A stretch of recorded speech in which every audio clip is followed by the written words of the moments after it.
What's going on? Hey. What's Give me good? 1 second, Joe.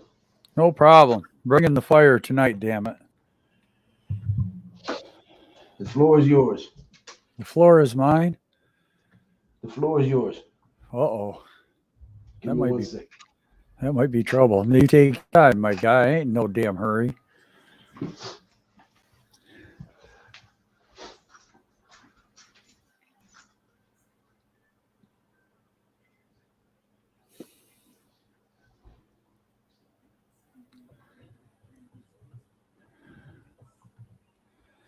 Oh, we are live. Ooh, look at that. I didn't know we were live.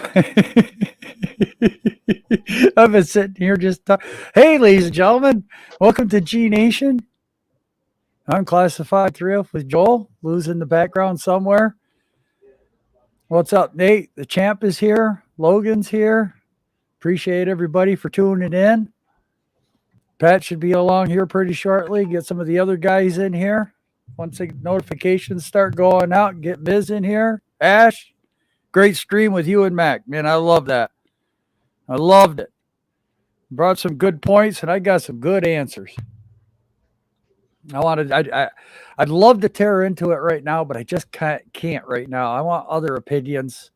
Get some other people in here to express their opinions. That way we don't have to talk about it all twice and everything. It's bad enough we're chewing the shit out of this subject, and we're going to be for the next 2 months, and that just leaving a bad taste in everybody's mouth. But I definitely sat here today, did some research. I watched the stream from last night. Boy, am I glad. Sorry, I missed that one. I should have been here, damn it. I let some Eagles guy take over for me. I'm not happy with that. That's not going to happen again. Hey, Rodney, Taj, Hit Squad. What's good? Slay? Oh, no. Joel's back. Joel be on his deathbed and still be here. I ain't letting that happen again. Sick or not. Like I said, I do believe Lou's got family issues. I'm sure there's some people sitting backstage. But I'm going to bring up a lot of points tonight. And the first thing I'm going to be, I really want to talk about is what if we keep Judge with a new GM? I've done a lot of research today. I've read a lot of articles. I've gone in depth on a lot of stuff. And I'm probably going to forget if my internet will work. If my internet will work, there we go. I'm probably going to forget half of it. You know, being old isn't everything that's cracked up to be. You get wrecked, but my God, you forget what you walked into the room for. That's not fun. But we'll get Lou settled down here where he's got a little bit of free time. We'll get Pat in here, get some other guys. But what we're dealing with here is if we keep the coach or we get rid of the coach. That's the biggest question. Because I don't think anybody in the Giants, I don't think anybody is upset with getting a new GM. Outside of the only thing that would be upsetting is if Abrams came in. That I think is going to be the biggest issue. I think that's the biggest concern right now for the team.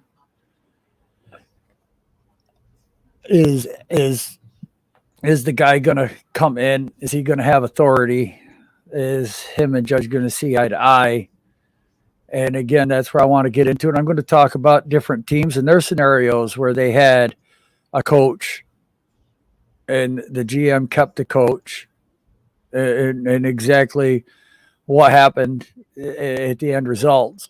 Sometimes it's hard to remember stuff. That's why I said I got about 4 articles popped up right now. And like one's from Ryan Dunleavy. I've got more that are reputable, and I only take this at 50%. But these articles are more fact-based with backed up analytics than they are just somebody's opinion. So let's remember that one when we're talking about this too. This isn't going to be just somebody's opinion. These are backed up with numbers and facts, what happened before, during, and after. Lou, you're back. Yeah. Go ahead. I didn't mean to interrupt. I was just saying hello to everybody in the chat. Appreciate you all for stopping by. But my internet is cutting in and out bad right here, so I don't know what's going on. It could be weather. I know weather affects my internet a lot. Let me get rid of a couple of things that might help. AK, what's good? All right. Well, seeing as how it's you and me and nobody's backstage, let's fire this thing off. All right. All right. The first thing I want to talk about, Lou, is the risk of setting Joe Judge up with a new Giants general manager. I'm going to be taking a lot of what Ryan Dunleavy says in this article. What happens? What's the risk of setting Joe Judge up, the new GM for the New York Yeah, I just Giants? saw that. I was going to address it later on, Chris. Yeah. Yeah, I don't know how a guy with a bad ankle can do jumping jacks in the end zone, but, I'm not going to say anything that the guy does not need. He just came out and said that the training staff gave him an injection. That the NFLPA has strictly forbidden and warned them not to use. Okay. Well, that's why the other day with everything going on with AB, everybody was clowning him, and then all of a sudden more information comes out, and it's like, oh shit, maybe this is real. Maybe AB is not flying off the deep end, so to say. Like when Judge came out with the headsets. Calvin Johnson retired of it from the league because of them constantly treating him Barry like Sanders. Cattle. Look, we got Giants players that are complaining about the same damn thing. But we don't take that into consideration, though, do we, Lou? Because what do you mean? Staff? Really? Why are our guys hurt all the time? But the risk of setting Joe Judge up with the new Giants general manager. All right, listen.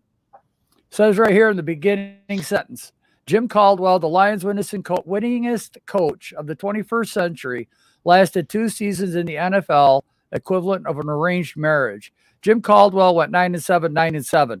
They fired Jim Caldwell so the GM could bring in his buddy Matt Patricia, and how did that work out? You guys think that this new GM's just going to automatically want Harbaugh? He's not going to want to bring in a buddy? Just said it right here. How about Lovie Smith? Damn good coach. Haven't heard his who was an NFL. Wow. Not only is he a damn good coach, he was a coach of the year and led the Bears to a Super Bowl, lasted just 1 season in his forced setup. The same thing goes for Chuck Pagano, who had to sit out with Andrew Luck for a whole year. What love did that man get? New GM, you're gone. Doesn't matter. You guys, your head's killing you too? I get that, Pat. That was me last night. I got you covered. Don't you worry. Hey, Mac. I was feeling like that for like 2 weeks, bro. Right? Mac But was good, bro. there's 3 coaches that have winning records. They're gone. It was a disaster, Taj. But people think that if we get a new GM, we're going to get somebody like Harbaugh. We're going to get somebody like Sean Payton. It does not always work. I'm showing you examples of where good coaches got cut so that somebody could bring in their buddy. Yep. It happens all the time. Lovie Smith, I'd love to have Lovie Smith here.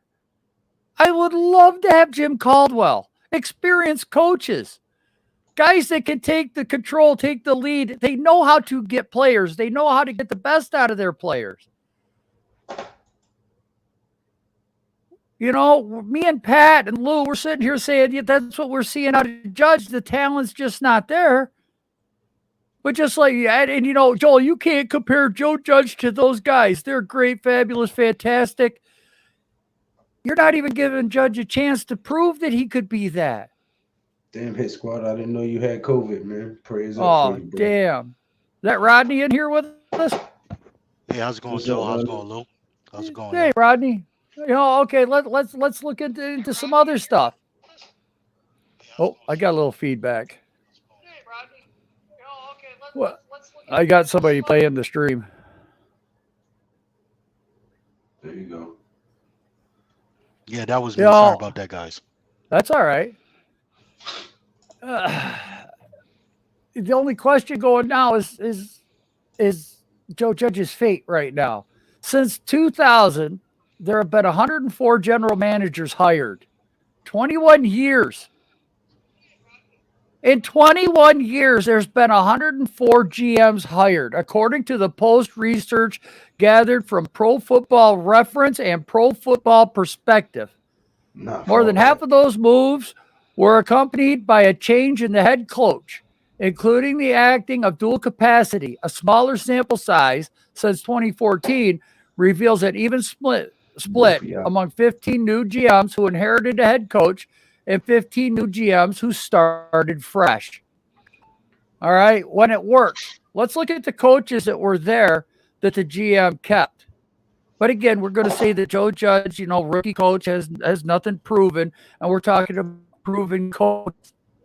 I get it. But still, the GM didn't fire the guy. He liked what he saw. He liked what the coach was doing, because let's look at the Eagles situation that just happened, where they fired their Super Bowl winning head coach. But then at the beginning of the season, nobody liked defensive coordinator. They were 2-5, and they were chirping how bad their football team was. They turned it around. Congratulations, they did. But Andy Reid worked under 2 different GMs. Mike Holmgren worked under 2 different GMs. Tom Coughlin worked under 2 different GMs. And we all know how Jerry Reese treated him at the end. Marty Schottenheimer, winning coach, but no titles.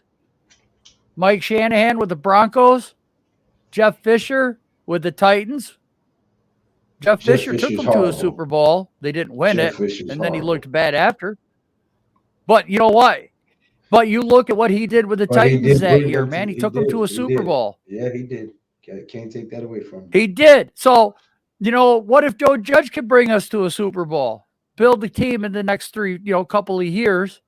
Look, we still talk about Jim Fossil. He brought us to the only Super Bowl we lost, but right. And it's after a GM change, all 3 were eventually fired by a GM who was not in place when they were hired. Jeff Fisher, Mike Shanahan, and Marty Schottenheimer were all fired by a GM who was not there when they were hired. You look at the winning record of those guys. Yeah. There were times when Giants fans would have loved to have Mike Shanahan. Hell, even Marty Schottenheimer. Ron Rivera, when he was with the Panthers, survived 2 GMs. Took him to a Super Bowl. They fired Hurney, went to Gettleman, went to a Super Bowl, and then went back to Hurney because they fired Gettleman because they didn't like what he was doing. Before he was fired, Rivera is the outlier in the group, as Judge would be, because his record after 2 seasons, 13-9, justified a change more than it foretold 2 Coach of the Year awards. The others had more established resumes with position keep. Irony, the best argument for keeping Jugs comes from an example also tied to Gettleman. What? No, that's it. That's the article. That's the article. I want to know what the people in the chat think of after me just talking about all these other coaches. The coaching trees, the development, the GM reversals. 104 GMs have been hired since the year 2000. 104. Not a very stable job. I wouldn't say, would you, Lou? No, hell no.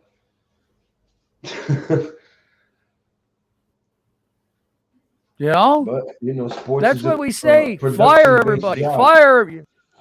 You can't fire everybody when you're so damn pathetic.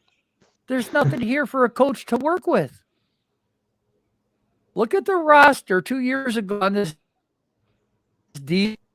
Remember that roster? Yeah, talking about Marcus Golden. 10 sacks. Okay. Now he's back with the Cardinals. Got another 10 sack season. Okay. We got a rookie with 8. I like the rookie better than I do the veteran with 10. Our rookie has 8.5, 8, something like that. Aziz Ojulari. Yeah, yeah. He has 8. Golden has 10. I like the rookie's chances better than I do a veteran that's only got a year or 2 left. How many does Micah Parsons have? You know, I don't know, 12. Yeah, 11 or 12, I think he has. Okay. Yeah, 11 or 11, 12, 13, where they somewhere were in there. drafted. Parsons went what, number Right. 9, right? And Aziz was 51. Number we were 11, he went 12. Yeah, second round late after we traded down again. Only a 3-sack difference, 3.5 sack difference. Right. But then people say, well, what if we had Golden on the team? Okay, great. Roche's not getting his playing time, getting ready to develop for next year. I just gave you an example of how it works in the NFL when it comes to hiring a coach, firing a coach, getting rid of a GM, hiring a GM. You know what? Let's look at serious candidates, because the only people anybody's naming are the ones that are getting talked about on ESPN. Yeah. Or maybe if they see it in a Twitter comment, what do you really know about these GMs? You know? I mean, outside of the 3 or 4 that everyone keeps naming, I mean, if you're going to look inside, Kevin Abrams is probably the only choice you're going to have. All right, how about Ed Dodds, the Colts assistant GM? You know, he's been interviewed a few times over the years. Spent 10 years as a senior personnel executive with the Seattle Seahawks before taking the number 2 job in Indianapolis in 2018. And Dodds has been seen as one of the NFL's premier evaluators. But we're not talking about Dodds. How about Ryan Poles, former Boston College offensive lineman? He was in the number 3 chair for the Kansas City front office beginning in 2009. Kansas City built a pretty goddamn good team, but we're not talking about Ryan Poles because nobody knows about him. Nobody's talking about him. Schefter, all these analysts, they're not talking about these guys. So we don't know. So when we ask, who do you want in here? You know, and the thing is, Ryan Poles actually grew up in the town next to mine. This beat writer right here that I'm reading this report off of, he was a local guy who is now established in the public media. He was the beat writer for the town next to my hometown. Because our town was smaller, that town had a newspaper, Canandaigua, New York. He was a writer for Canandaigua, New York. Right. He was a writer for that town. So I knew all the stuff that was going on in between the two towns because they were rivalries. Blue City says, what about John Dorsey? That's another name. But how about Joe Schoen, who's the Bills assistant we've talked about? But how about Joe Hortz, sorry if I'm saying his name wrong. Ravens director of player personnel. He's been with the Ravens since 1998. He learned under Ozzie Newsome. Newsome's probably one of the best GMs that the NFL has seen in the last 15 years. For real, look at that team the Ravens have. The Ravens have been in the playoffs for damn near, I'd say, 14 of the last 20 seasons. Exactly. Why don't you guys bring up this guy's name? You guys say that you know, research, or you don't know who you want. You just want somebody different. You want somebody from the outside. That's all you know. You know, you could say what you want about the Cowboys, but Will McKay is somebody that's come up and coming. He's with Dallas. Supposed to be a top-notch talent evaluator. But he's not worked out outside of Dallas since 2002. So do you really want somebody like that that's only been involved with Jerry Jones? Oh, God, no. There you go. I mean, there's a little background on him. You know, I don't think McKay's going anywhere either. But we're just two guys. Talk your shit, Joe. Talk your shit, Joe. Except, man, I just, you know, everybody says that they want this done, but they don't They have no idea the guys that I'm naming. You know? Yeah. I mean, how about Monty Ossenfort, the Titans director of player personnel? Titans put together a pretty good team. I mean, Tannehill's not great, but they're making it work. They got players. You want somebody that's going to stick with Judge? Dave Ziegler, Patriots director of player personnel. How about Matt Groh, Patriots director of college scouting? He's going to know talent. Pioli too. You got Scott right. Pioli too. He knows Judge. Yes. And you got, Elliot Wolf too, Patriots front office consultant. These are guys that probably have a connection to Judge, probably see what he's trying to do. How about Dan Morgan, the Panthers assistant general manager? He worked in personnel in Seattle, Buffalo, and now Carolina. He just recently took the Carolina job. How about Adam Peters, the 49ers assistant general manager? Peters worked for John Elway in Denver and Bill Belichick in New England. He's a 19-year NFL executive who was promoted to assistant GM in San Francisco as John Lynch's right-hand man. Rodney, that's the man that was with John Lynch. Yes, I did. What you think of that? You knocked it out the box with that one, man. 4 offensive linemen. Oh, yeah. One from Boston College with Zion Johnson, Zion Nelson, Tyler Lindenbaum, and Thayer Munford. Yes, sir. But I'll tell you. Go ahead. No, I'm sorry to cut you off, Joel. I'll let you finish. No, you go ahead, because I was just going to rant a little bit. Go ahead if you got facts. Well, here's the thing. We all know that Gettleman's gone, and the key is to be able to get someone in here that has experience and is willing to work with Joe Judge. 1 second, Raphael. Okay, Rodney. No, go ahead. I was telling Raphael, hold on, I'm gonna pop him on in a second, but go ahead. You bring a GM that is willing, that is going to be able to work with Joe Judge and again, it's a big if, because we don't know really what's going on in that front office. John Merrick can say all he wants as far as, keeping Joe Judge.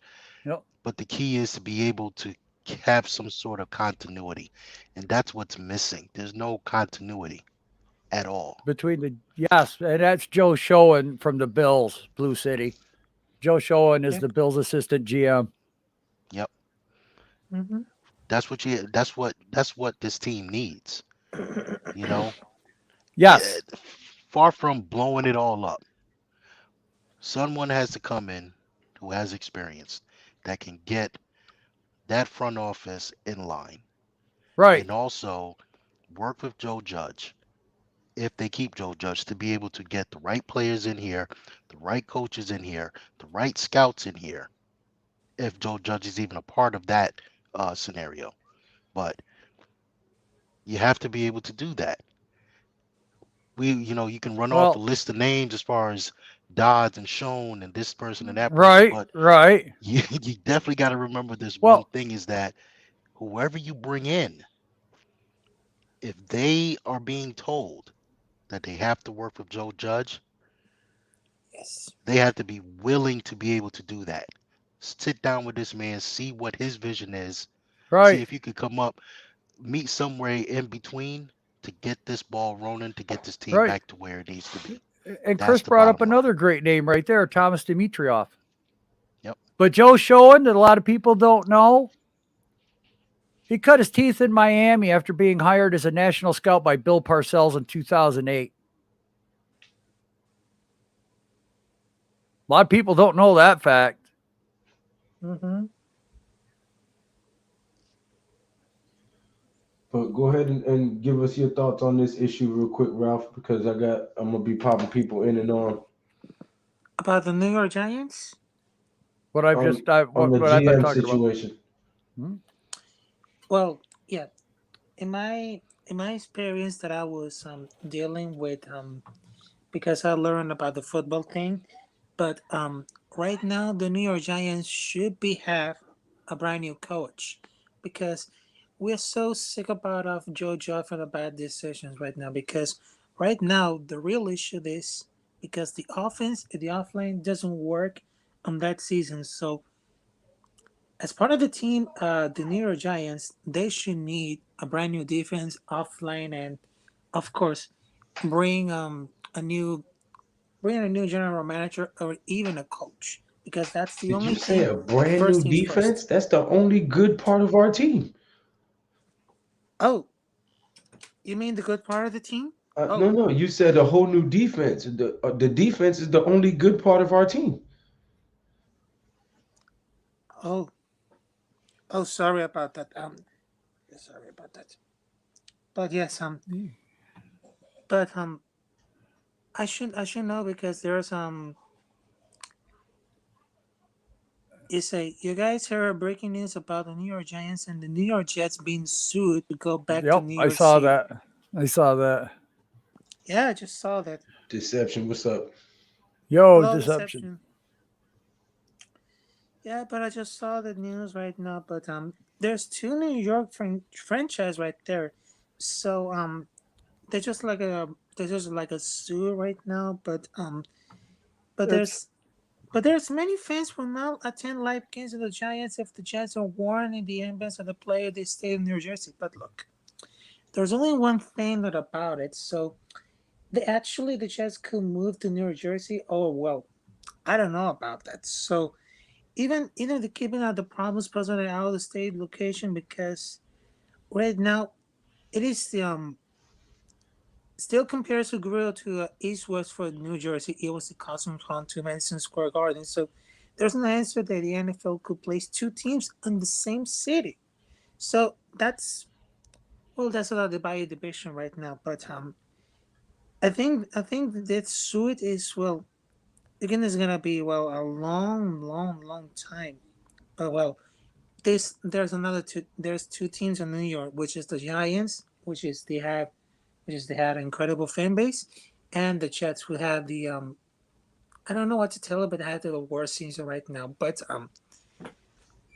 people but people thought that well the New York Giants could be like um but right now I was thinking about the New York Giants right now, but you told it about the defenses is good right now, but right now sounds fair. It sounds fair to me, Lou. Sounds fair to me because right now the defense is very good, but there's some a little issues that they need to worry about it.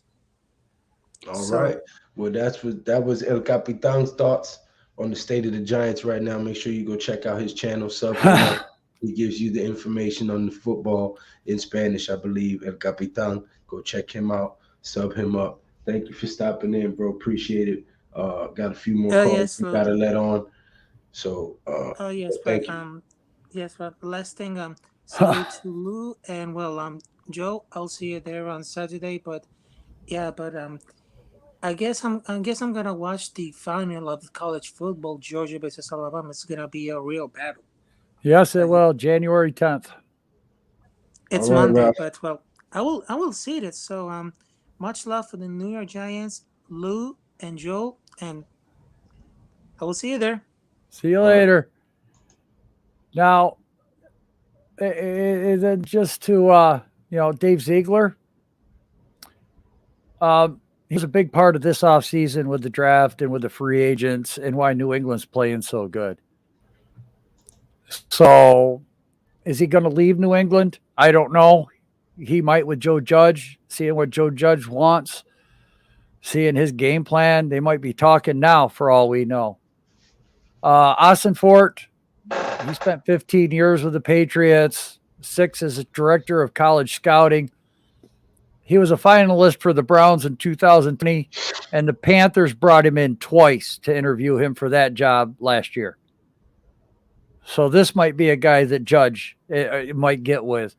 Grohl is another one from the Patriots. Look, I know we all say that the Patriots players, but this and that, and But for me, the GM is the guy down with the Texans right now.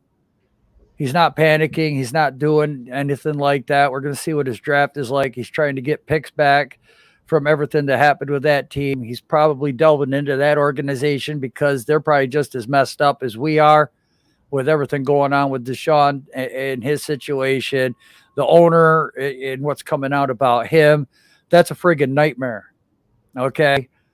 What's going on with the Giants right now? That's a nightmare. This is a nightmare. You guys can all say you've never seen such bad football. I'm unfortunate enough to have witnessed worse football. Okay? I've witnessed worse football from the New York Giants. All right. Lived it. Hey, Miz, what's good? No, you do that family, man. You promise wifey. Wifey gets what wifey wants. Happy spouse, happy house. Not happy wife, happy life. Happy spouse, happy house. That's right. Say it again, Joe. Happy house, happy spouse. It's like me earlier. I went out into the kitchen. I released my own scent, but nobody seemed to like it. So I guess I'm not going to market it, right? There you go, Rick. Look, I get it. I don't want John Abrams either. But I would like to give Kevin Abrams. Or Kevin Abrams. I can't help it. I'm the type of guy I want to see everybody get a fair goddamn shake, a fair chance. I just put to really know what the hell is going on, to really know what that person is. And that's the only way we can do it. Because, it's like us if we go into a new job. What's the only thing we're asking for in a new job? A fair chance, a fair shake. Give me the same gratitude that you're giving everybody else, right? But if you get hired and the head honcho is just constantly riding you every day, you can only take so much of it, right? Can everyone say who your favorite president was? Well, for me, it's real easy. Ronald Reagan. But the Jets can stay in New Jersey. Okay. I guess maybe that's why I'm defending Judge so much. I can see the turmoil and the frustration on his face right now. And he's definitely not happy with the scenario. I know he wants to change it in the worst goddamn way. I know he wants one more time, to prove that he can do his job and prove to us fans that he's going to do with what he said. People say that Judge wants, people were saying, oh, God, I want to see some fire out of Judge. I want him to say something besides what Shermer did. So, I have to look at the they're film. like, oh, he's desperate. Right. I don't. If this guy can't win, no matter what he does, no matter what he says. Welcome to New York City. Right. And then everyone says, well, Garrett's not the problem because if you look at the Dallas game, when Glennon came in for Jones, he played better, moved the ball, gave us a touchdown. Okay, great. I'll give you that one. But I want you to tell me how many RPOs Shermer ran with Daniel Jones. Okay? Daniel Jones is constantly running RPOs under Garrett. We keep saying, what? Stop running Daniel Jones? Don't run Daniel Jones? I don't think Daniel Jones and Judge wanted to be a part of that RPO at all. No, Judge wasn't with that. That's not his style. Right. Neither You're asking that he came from did that. You're asking a quarterback to do something he's never done. Did he do that at Duke under Cutcliffe? No. We said, what did he do at Duke under Cutcliffe? He was a drop back quarterback. Yep. We broke down the last game of him on film. We showed everybody. Even Pat was impressed. Pat was saying, wow, look at him hitch up. If he doesn't hitch up right there 2 or 3 times, that's a strip sack. We broke it all right down on film, but we're forgetting what he did. All because of Glennon and Fromm and the crappy situation we're in right now. Where you guys, everybody's expecting freaking miracles right now when we've gone into ever since DJ went out. You guys are screaming for DJ to come back, but you still want him gone. Can somebody just make sense of this? That's all I'm asking. Just make sense of it. What has he done for us? What the hell do you expect him to do? No goddamn talent on the team. It's been stripped away. It's gone. There isn't any talent on this team. Yeah, because they traded OBJ. Yeah, like we won titles with him. Damn sure didn't. Yeah, we had a lot of winning seasons with OBJ. I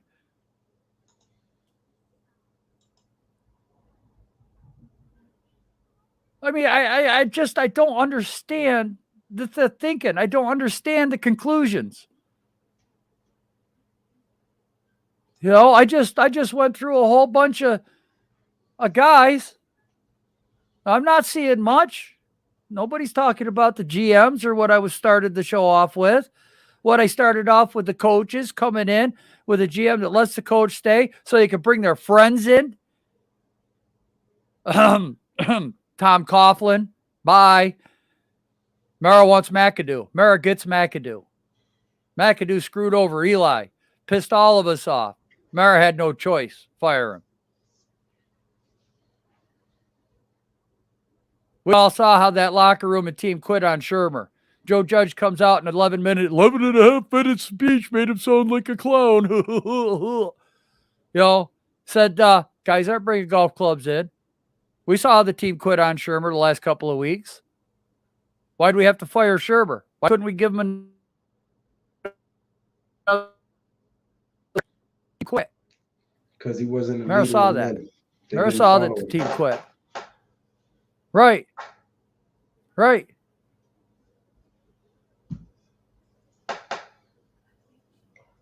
Joe, come on, Joe.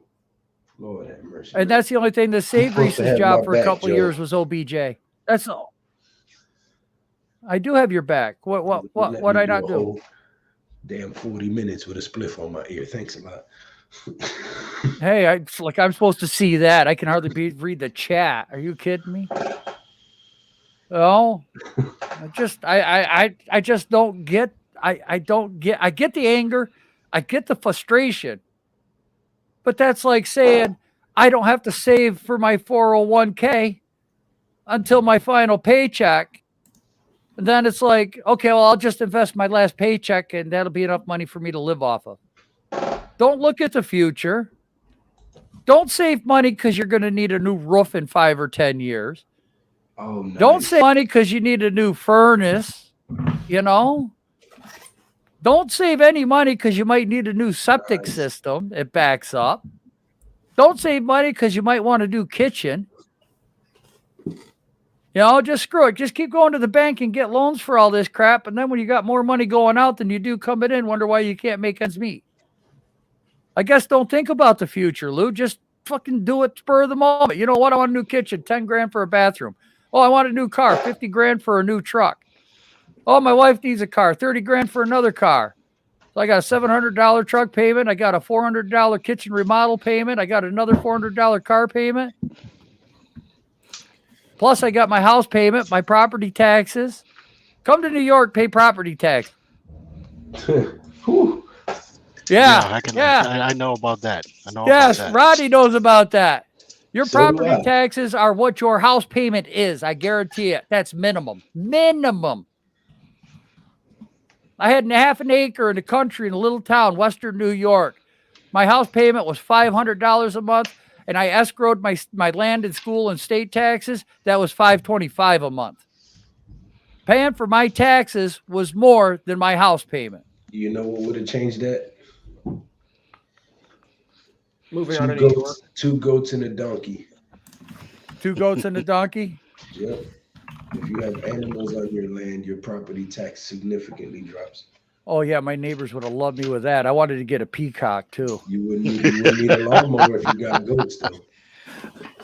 Oh, my everyone neighbors would have really loved me with freaking goats running around dropping raisinets everywhere. Oh, boy. Oh, yeah, they would have loved me. Chocolate-covered raisinets. And I'm pissed we fired Tom Coughlin, too, man. Go ahead, Rodney. Yeah. That was the Here's worst something thing that happened to this team. Here's something that I read earlier. It was on Twitter. I gotta do some research to see, but I gotta see if there's any credence to it. If they let go of Joe Judge, I think they will be on the hook for somewhere between 20 to 30 million just off of just paying 3 coaches alone. I don't know if you guys saw that. Yeah, I think Coughlin's off, but yeah, we got to still pay for McAdoo. We got to pay for Shermer. Then we'd have to pay for Judge. And then we're going to have to pay, if Harbaugh comes here, $15 million for 6 years, guaranteed. He's not going to come here for 4 years, $5 million. He's going to want money, guaranteed money for 6 years. Yeah, because the league did him dirty last time he was here. Exactly. You think he didn't learn from that? And that's you're right. And that's the thing that goes with everybody calling for a quick fix, get rid of the coach, get rid of the GM, and not realizing that on the back end, there's a lot of things behind the scenes that nobody really knows about, nobody cares about. Because if you do that, you got the defensive players that everybody likes, but not under Patrick Graham's system anymore, right? Yep. So now you have to reshuffle all these players and hope that whoever you bring in can utilize these pieces, or you're in a complete rebuild. Oh, I'm sorry, guys. I hate to change the subject, but did you guys see the tweet I put out this morning about Pabst Blue Ribbon? No.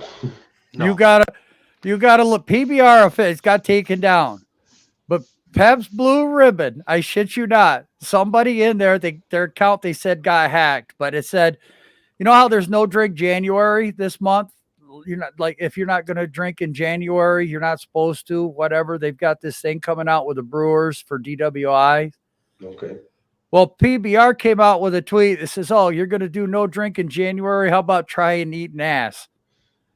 And this other guy wrote underneath of that something to the effect of, well, PBR and eating ass, what's the difference? And then underneath that, it says, go ask your mom. And then after that, it says, or dad.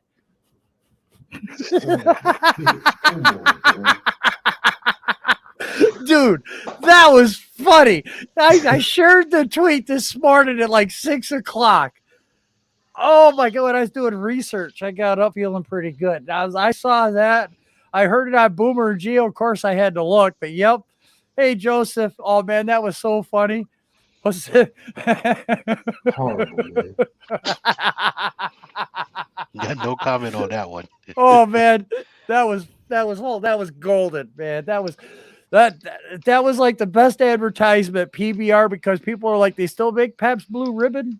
Yeah, they do.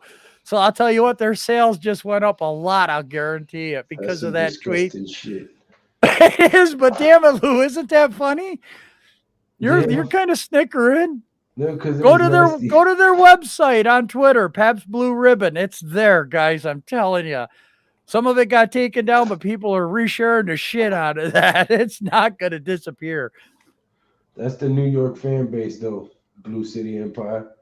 It's been like that for the longest. Turn on you in a heartbeat. Look how many times they wanted Eli fired, and then he wins the Super Bowl, and everybody loves him. Same thing with Coughlin. Yeah, that's the New York sports fan base. Yeah, they want him out of a microwave, Taj. 3 minutes, done. Okay, we're winner. Yeah, we turned a team around in 1 year. Let's never forget that. Like, let's look at the Bengals. 1 year they drafted Joe Mixon. The next year they drafted Jamar Chase or Joe Burrow. Then last year they drafted Jamar Chase, and everyone killed them for taking Chase because they needed Sewell. Everyone was just crushing them. But that's 3 years. They didn't turn it around in 1 year. Those are three rounds of drafts. All three of those guys came out of a different draft class. So they turned it around in 1 year.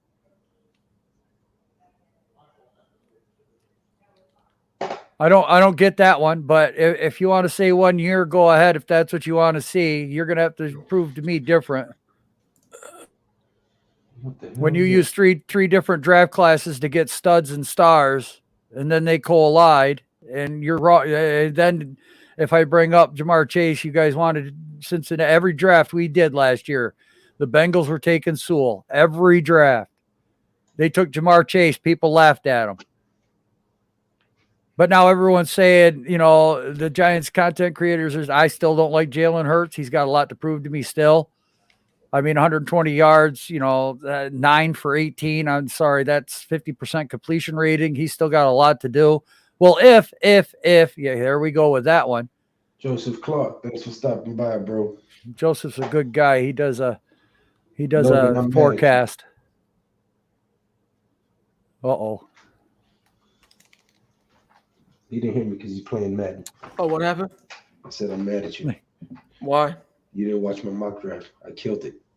4 offensive linemen, beast. You didn't watch. Oh, you didn't see my mock draft. You didn't see my mock draft. I'm kind of hurt.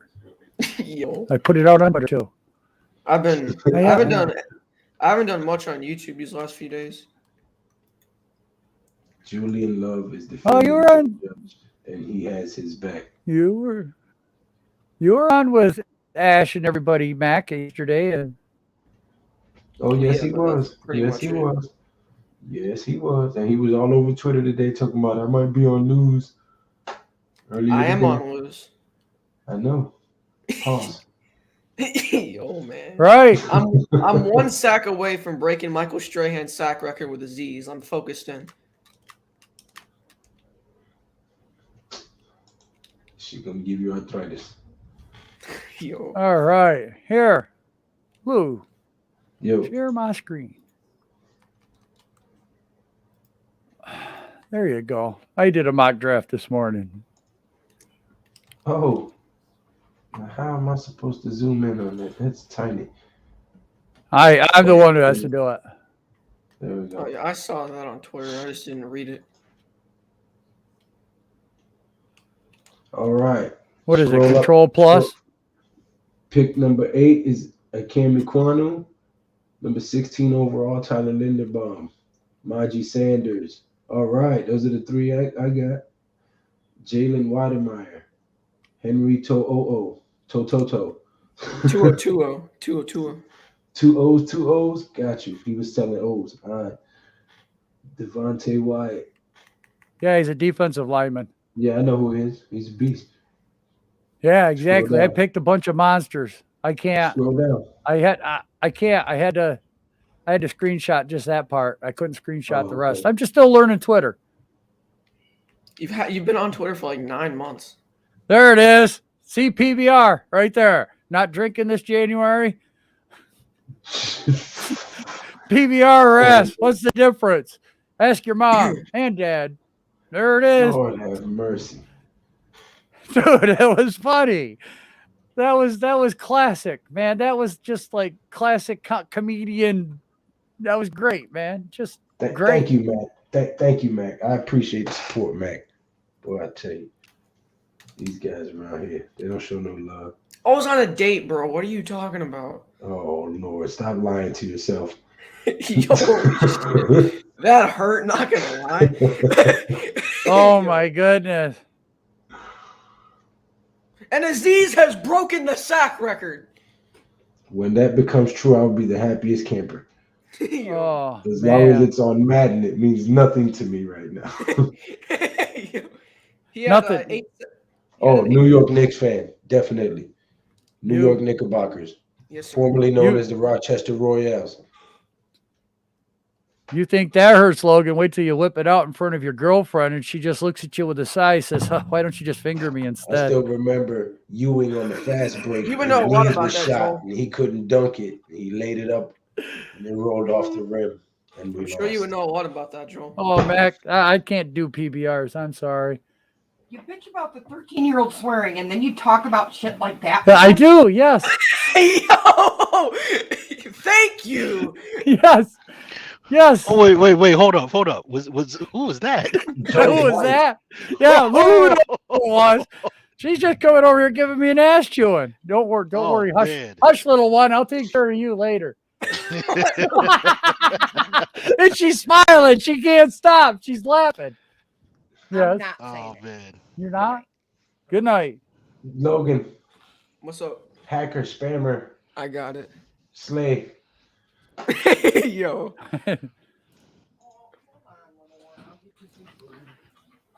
Hey, at least people didn't hear the last comment she made where everybody heard it. We don't need to repeat it either. but you can laugh. She's laughing about it too. I don't know. Maybe now I might have to let people know about it, considering you come over and just chewed my ass out. Blue City said, "Oh, she just got real." Yeah, it did. Welcome to my world. Yeah, we almost watched someone get their lights put out on the live stream. Yeah, it was close. I'm not. We almost witnessed the episode of Snapped live and direct.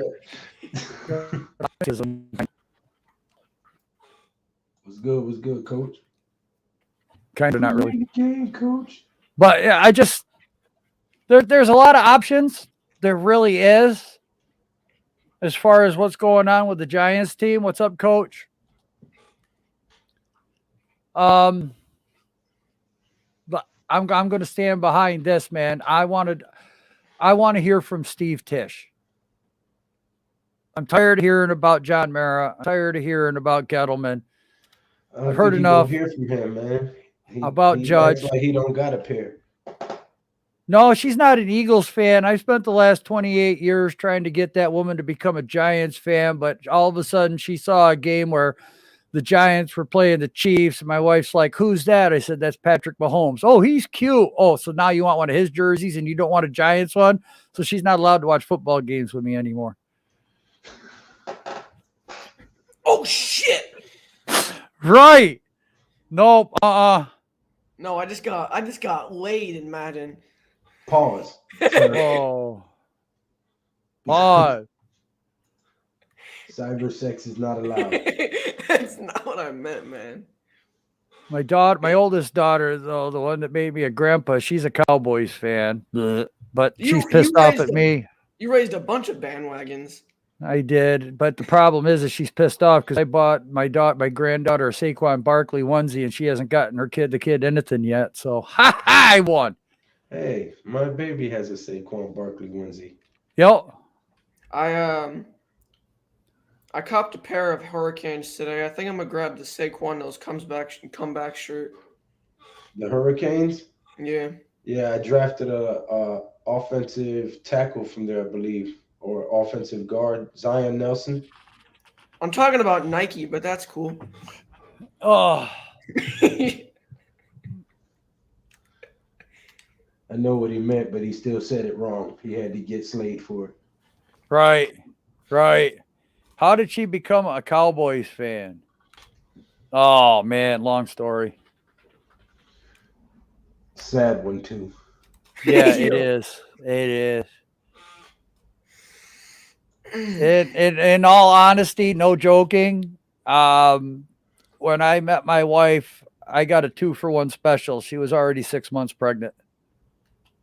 And he's sacked by Henry. So my oldest daughter is actually my stepdaughter, but I refuse to admit to that. I mean, I was there when she was delivered. You're the only father she knows. You're her dad. Well, she does know her other father, but yeah, I've got a lot more respect here the last 5-8 years, realizing what I tried to do for her.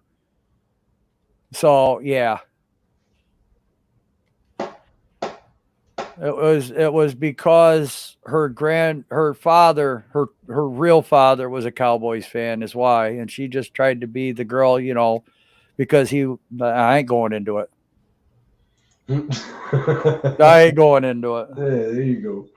You know when I answer questions like that, my answer is none ya.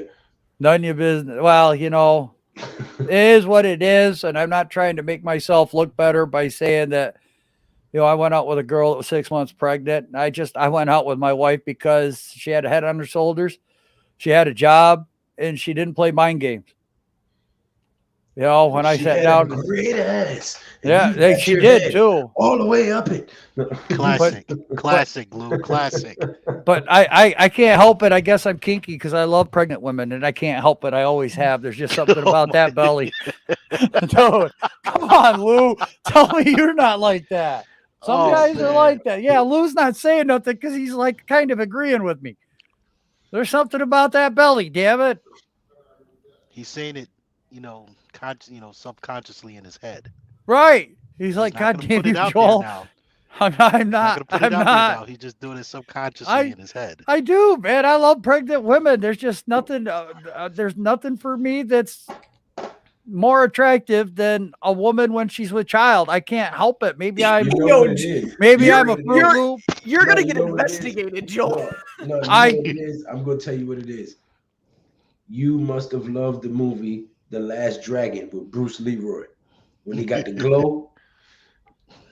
Because that's all it is. You just love the glow. I do. I do. There's something that a woman looks different when she's pregnant, and there's just something about it that I like. Yeah, Max the same way, man. Look what you Exactly. just There's just something about a woman that's ready to give birth to a child. The way she looks, Joel, the way she man. radiated, the way she, just carries herself. said. I can't help it. Okay. Someone needs a cold shower. Oh my No, God, it's- cold shower. Oh my- Woo! Someone needs a No. silk sock and a bottle of Jergens How- hand lotion. How Look at this. How- Look at this. I'm in the See, I'm not alone. How come I don't have 20 kids? Because I was smart. I pulled out with the other 18.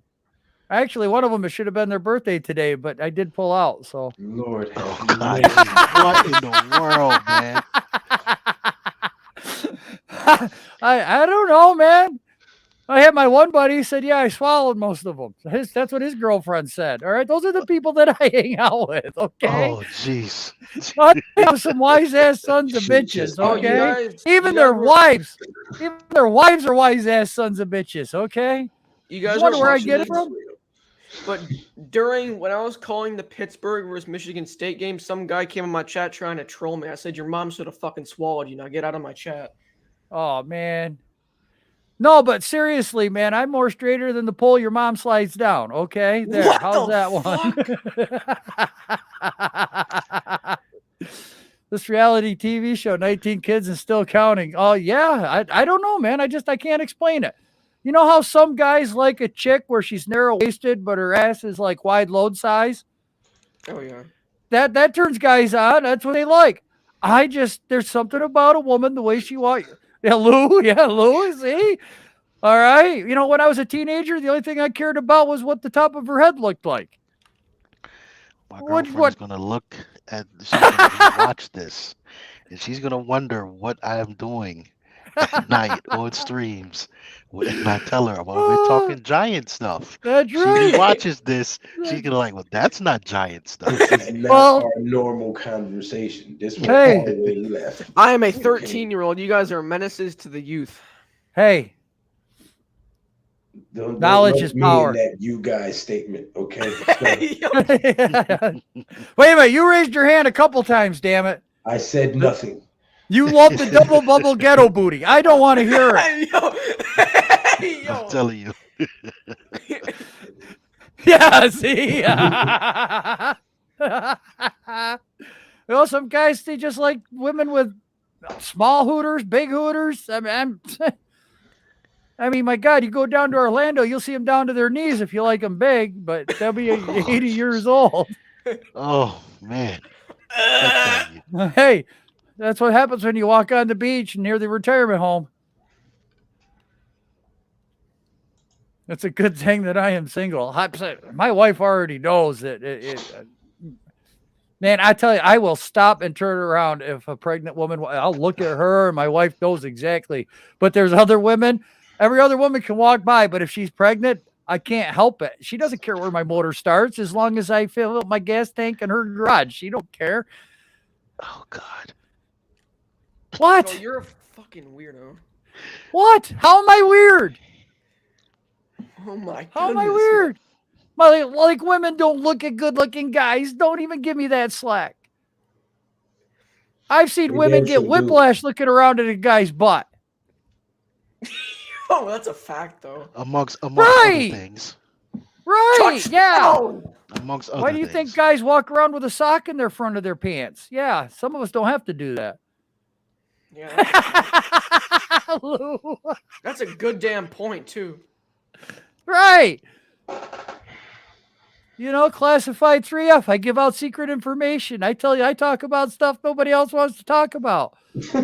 Right? Isn't that the name of my channel? See what it says right there? No secrets here. Okay. He is an open book, boy. I'm telling you, son of a bitch. You know what? It's funny though, man. I mean, I'm so tired of arguing and fighting with my fellow Giants fans. I can't handle it no more. That's I why I ain't really been on the can't. streams. That's why I haven't been on the streams like that lately. I'm not coming Yeah, in the stream to argue with people about what should Right. and shouldn't I'm take a place. I'm not getting paid off of it. I'm not getting paid to do it. Okay, the people who are getting paid to do it suck so much that they got us arguing with each other, and I'm I'm gonna not be Right. going honest. to feed into that shit.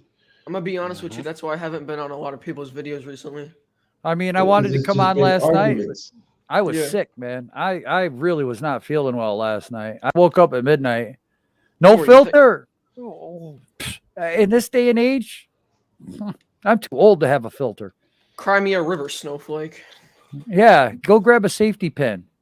Yeah, Go that's do the your benefit collage of being somewhere. a senior citizen. You get away with saying all that shit because nobody's going to prosecute the old guy.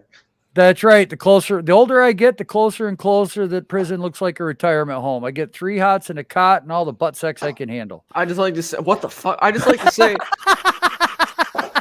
Lou. Aziz Ojolari is at 23 and a half sacks.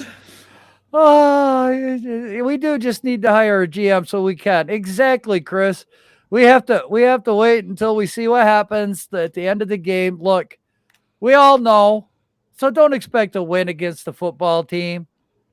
Jake Fromm is going to go out there and do what Jake Fromm can do. Don't expect it's his second start of his career. If he gets injured, then we got to go down to Lewerke, which is a 4-string quarterback.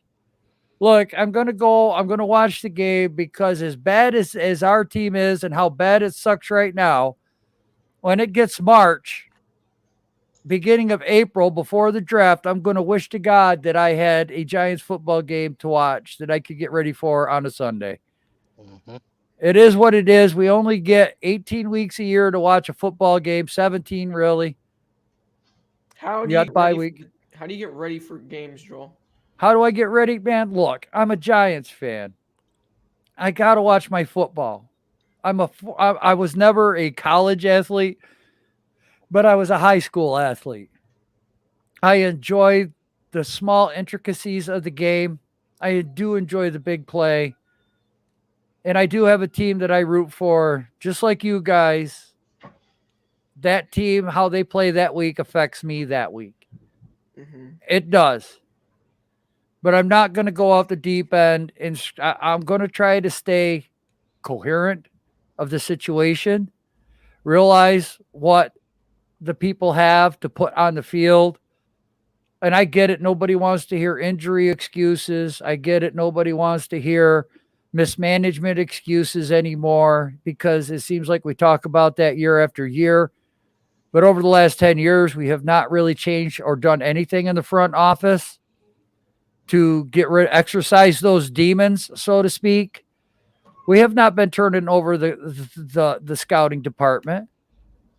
You know, Kevin Abrams has been actually doing pretty decent on some of these contract negotiations, getting 3-year deals instead of having to go 4 or 5 years. Okay, I Gettleman, don't listen to that garbage. you don't want to listen. Well, do you want me to go back to talking about Pregos? No, I'm answering the question here. Oh, exactly, Chris. There isn't either. At least you guys had some excitement. You're like, damn, we hung with Tampa Bay. I mean, moral victories suck. They do. They're god awful to have to go through and deal with. Yeah. I have advice for anyone out there. Like my great uncle Kermie once said, with great power comes great big booty bitches. Sorry, I had to. Wait a minute now. Yeah. If I talk about the double bubble ghetto booty and get a look from Lou, like, yeah, exactly. There we go. You know that was a good one though. I'll tell you what I do when how I get ready for a Giants game. Beginning of the season, I was excited. I mean, literally, I was excited just to see, Saquon back. Yes. Just to see where this team was headed, and just week after week after week after week, it got to the point where I just lost that excitement. I'll still watch. Don't So get it's me a wrong. marriage, basically. Yeah, Yeah. exactly. It's a Yeah. marriage. Good and the You know. bad. Yes. Yep. A bad one too, But because he said he still gets excited. Well, He doesn't get excited, but he'll still watch. well, I'm just still watching. right. Just to interact on Rodney's question real quick, I want people to raise their hand. How many of you really wanted Garrett brought back this year as the OC? Absolutely. And I want I everybody in the I chat, never if you wanted did, him to have the job to begin with. okay, I we think were that was the starting worst thing ever. off in the negative to begin with because ain't none of us wanted Garrett to come back this year, but he did. But continue, Rodney, please, just to go off Nobody your wanted point. him to be born. I mean, I was happy when they let Garrett go. And to piggyback off of that, G Nation, I'm with you. I saw no reason. I Yogi, didn't stop. see the reason to bring him in. I didn't see it, but hey, I need coffee. glad he's gone. Glad he's not there. But when it's all said and done, I got to the point where I was just so detached from the Giants, and I become detached from the Giants because it's just I don't want to call it a clown show. I don't want It to call it is. that, even though it is. But there's just I don't know. There's no trust anywhere on that team. There's no trust, and I get it. Players have to be. You want players to play together for a long time to be able to build that trust. There's no trust there. There's no trust in that offensive line. You can see it by the play calling. There But is no trust there. they shouldn't have any damn trust in them. They stink, bro. You're right. You're absolutely right. But like I said, it's just you see it with the play calling. Even when Garrett was there, you saw it. It's like they didn't have any trust in Yeah. that offensive We're line. like, why aren't they So throwing the ball deep? Why aren't they this? Because he doesn't have time to find anybody deep because he's getting killed. So they can't even exactly, attempt that. exactly. So it's you know, like I said, when I get the Sundays, when I know my Giants are on, I pop on my Saquon Barkley jersey. I got my hat on. I'm rocking. I'm just rocking out with the big screen, just watching it. And then somewhere in the middle of that game, You depending want to on break how your it's going, television. I know. trust trust me, I could have broken this TV on so many occasions this season, man, just off of the nonsense that I saw. But I have faith in this organization. I have faith in it. I have faith that at some point someone is going to come in, slap Mayor around, and tell him, John "Look, Harbaugh. just stay the hell out of this and let me handle it and get this thing turned around." I have faith in that. All right, that's what I have faith in. Even if it's Tish, who it seems to be invisible, to this whole organization. He only comes out whenever, I don't know when, I don't when pretty much when nothing happens really. But That silent partnership has got to stop, man. He needs to oh grow man, there. trust me, he's the epitome of a silent partner because you don't hear nothing except his Pause. name in a chat or whatever the case may be. But I got faith in this organization, man. I got faith in this organization to get it turned around. That's the main thing. We all One watch thing, for some reason. one thing I heard somebody say was John Mara doesn't care about this team. Now I can agree with a lot of things people say about John Mara because he's made a lot of boneheaded moves. But that man cares about this damn team. That man has spent money on free agent after free agent trying to get some wins for this team. Because when they win Super Bowls, they get endorsement deals. Them stadiums are packed. They make extra money off commercials and everything else. The Super Bowls and playoffs means money for them. And trust me, there's not a billionaire in the world that doesn't care about money. So Yep. But I mean, he's gotta like literally just let go, man. Let go of those reins. You're the head guy. We all know that. You're the owner, whatever. Sign those paychecks and get out of the way, bro. That's what we need you to do. Sign the paychecks, Mooch. get out the way. Mooch. Get out the way. That's it. Someone need to blast exactly there, Logan. Someone need to go in there and blast that song in Move, that bitch. in Get that out the life stadium. way. Okay, they need to blast that literally. Just put it on blast. Somebody roll up with a black Yukon with some was it some 20 some 20s in the back, 22s in the back or whatever. I said Jim Harbaugh, didn't I? Just something, man. Just Yeah. something. Or he's rumored to be going to the Bears or the Raiders. Oh, I've heard about the Raiders one. He might have strong ties with that one Logan because is that's the where he king of started. fake news, boy. I'm telling you, he'll come on here and say somebody got a damn torn ACL and damn by the dude. way, that giant insider sports report that said Joe Judge wanted Glennon was true. So So what happened there? that giant insider sports report that said Joe Judge was a part of the reason we brought in Mike Glennon was true.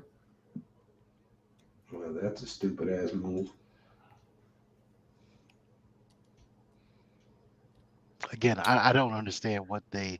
You saw what he did in what, one game, one season, and you automatically thought that he was a worthwhile backup to bring in over Colt McCoy.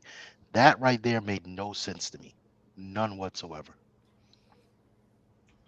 Ralph Facciano just wrote an article. His guess for the next GM is Dorsey or Shore.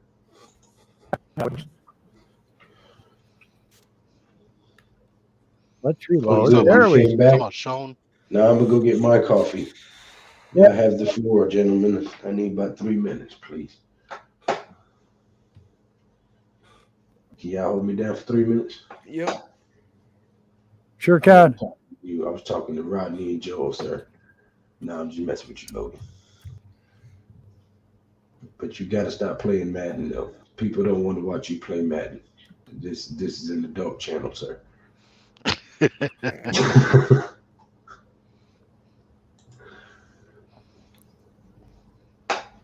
My new quarterback, Jamarcus Moss.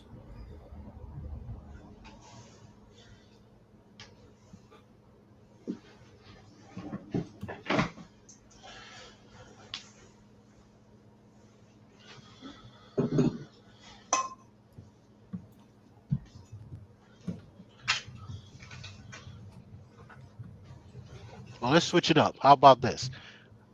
What do you guys, as far as an offensive coordinator, let's get off the GM and the coach because, again, that's here nor there right about now. But what would you like to see as far as an offensive coordinator coming in? And who would that be?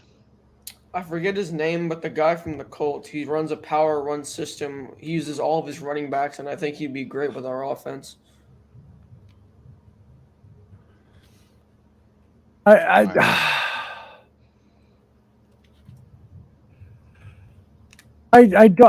don't know if I want.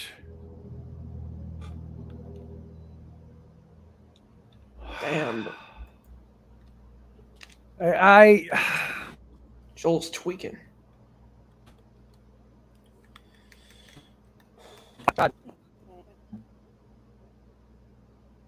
Right. Goddamn it! I'm telling you, Spectrum just sucks balls. Yo. I don't know. I look at what Jones does really well, what Berkeley likes to do really well.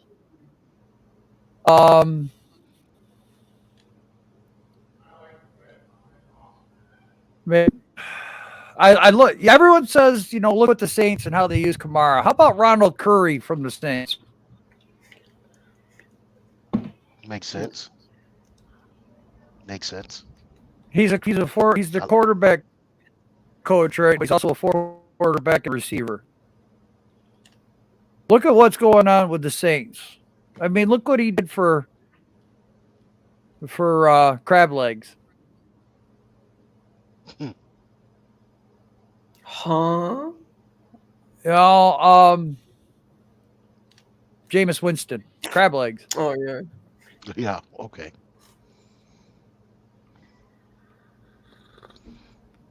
Well, how about this? Joe Brady. No. Please, for the love of God, no. Now, Chris Bucco, I've mentioned his name before. I think he's down in if he okay. Well, I thought he was actually in Houston, but Chris Bucco said he's in he's the Bills QB coach. Pep Hamilton. Now that's a guy I would definitely love to see come in because he was Justin Herbert's quarterback coach his rookie year, and we all saw how good he did. And I just have this, this crazy feeling that you bring him Hey, in, Adam. you know, hey, how's it going, Adam? You bring him in, and let's see if Daniel Jones can, elevate to that level to where, we think he can get. What about Mike Kafka from the Chiefs? That's another guy. Good name, yeah. That's a good name. I mean, he's the passing game coordinator. I mean, he's Yep. not calling plays, but he knows how to scheme Tyreek Hill open. Um, who do we have that reminds us of Tyreek Hill? Nobody. KT. I say Kadarius Tony is more of a Cordero Patterson. Well, Pep Hamilton would not be bad. Um, I guess the list of we should be enemy. I don't think he's going to make a lateral move. He's got the golden goose right now. He gets to coach Mahomes. He's under Andy Reid. He's making that team look really good right now. I don't see him going to a job like the Giants. He's going to want a more established organization. Well, the Giants are a good, but we're not established for the last 10 years. I don't see him leaving to go to a team like us. If Mike Tomlin was to leave, I could see him going there, which there's more talent on the Steelers team right now. I don't know about the Bears job. Like I said, the Raiders job, I don't know about. You definitely don't see him go to the Texans. I think he's just going to make his, bones on a team where he's got a real good chance under management that's organized. And we all know Giants organization is just sucks balls right now. But there's, I mean, if you want it, I mean, look at what Deuce Staley's doing for the running backs in Detroit. Maybe Deuce Staley even as the OC.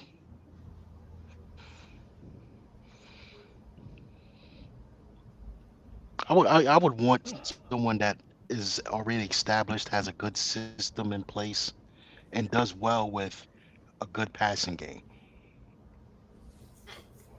and be able to Right. incorporate That's the what I was run naming. game the same way. Like I said, I'm always going to say this no matter what. And you hinted on it just a little while ago, Joel.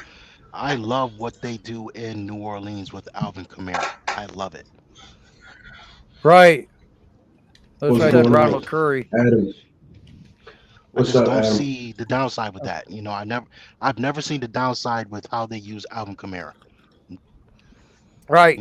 He's a good running back, and Right. you get him out in space, he's able to do a lot of things. You open up the playbook when you're able to do that. That's, in my opinion, that's what we need in for the Giants to be able to have a passing game that to be able to open up that run, a run game that'll be able to open up the passing game as well, and utilizing Saquon the way he should be used.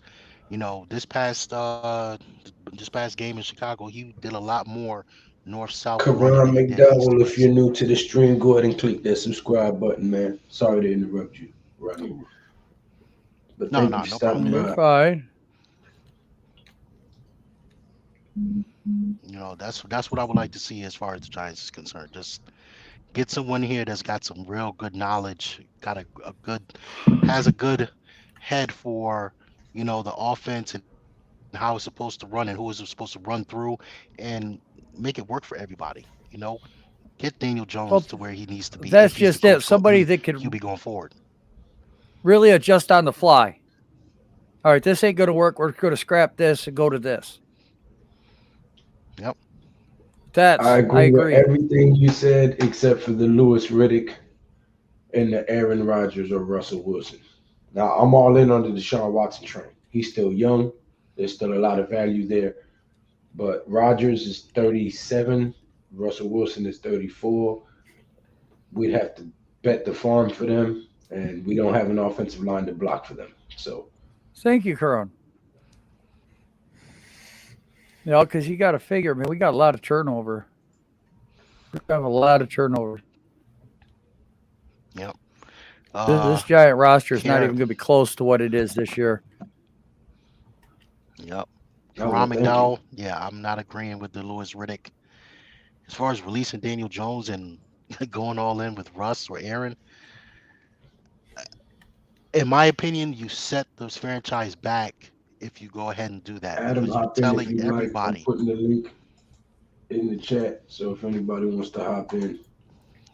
You're telling people, you're telling the organization, you're telling the fans that we're ready to win now. That's what you're doing. You're telling them that we're ready to win now. We're not just a quarterback away. We're not just a quarterback away. Yep. And then the beginning of the stream, I went through the list of GM candidates that could be a possibility, and there's 15 of them.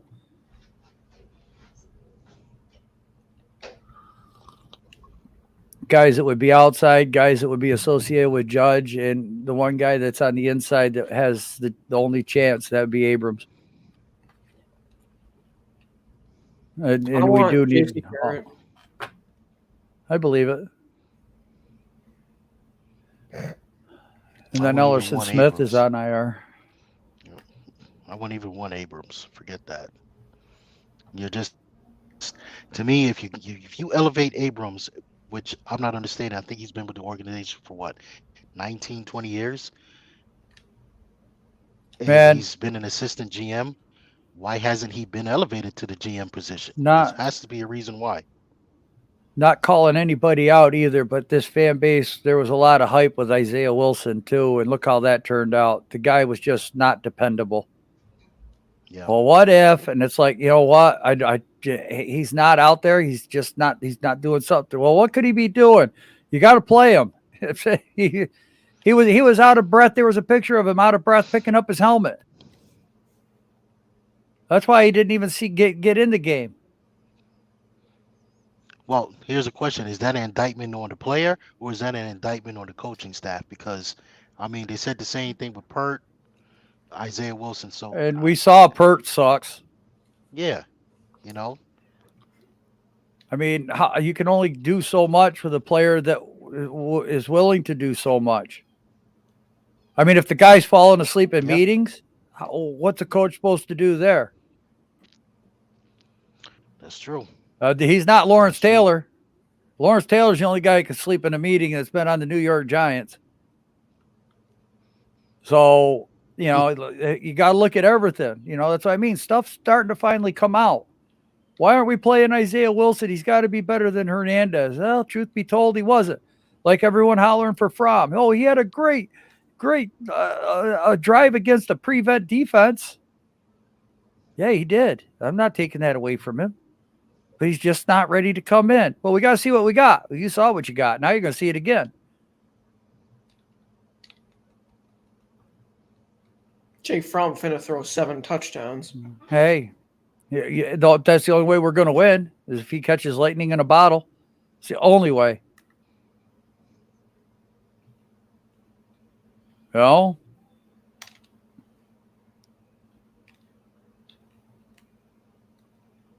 Another thing with Flowers, though, is he wanted to be the left tackle. And that's why he got pissed off because they were going to take that away. They tried to move him. And he was even worse at right tackle. Yep. And that's when he got pissed off at the Giants and said, screw you guys, I'm out of here. Went to another team, was willing to play guard, and he looks good. Anybody remember Eric Flowers playing right tackle? Yeah. Oh, yeah. Yeah. Tried to move him. He didn't want to move. He wanted that left tackle. Well, that right there. I mean, he's playing what, guard now? For Washington. You got to be able to evaluate a player. If you know that he's not good at a particular position, you try him out at a different one. See how whether or not he excels at that position. You know, Maybe we could have done the same thing here. If we had given it a try. Who knows? Who's to say they didn't want to try him in a guard? And he said, "Screw you." I mean, look at, we tried to play him. We tried to move him to right tackle, but we never tried him at inside at guard because he wanted that left tackle spot. Tried him at right tackle. He still was bad. What if they said, "Okay, can we move you inside?" He said, "Nope, I'm out of here. I'm gone. I'm done." We don't know.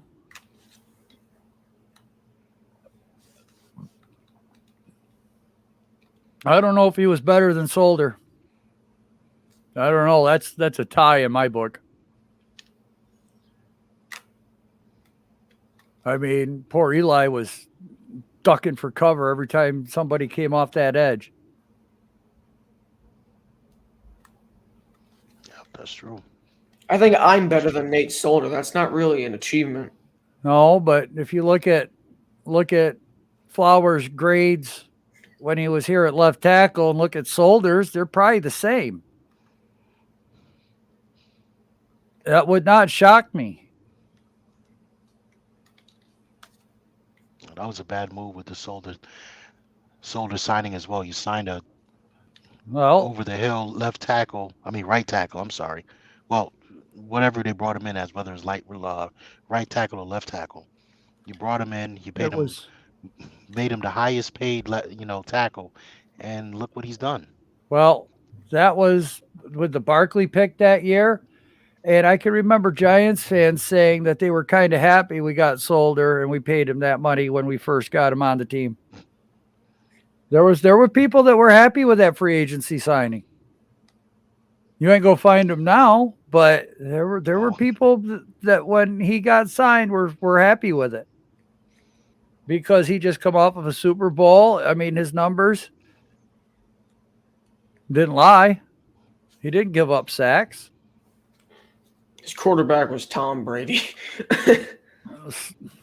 I mean, but you know as well as I do that if you got a good quarterback, it hides a lot of things that you have wrong with your, now people are realizing that. But, at the time, that was Gettleman's first year. He was under pressure from Marr to do something for Eli.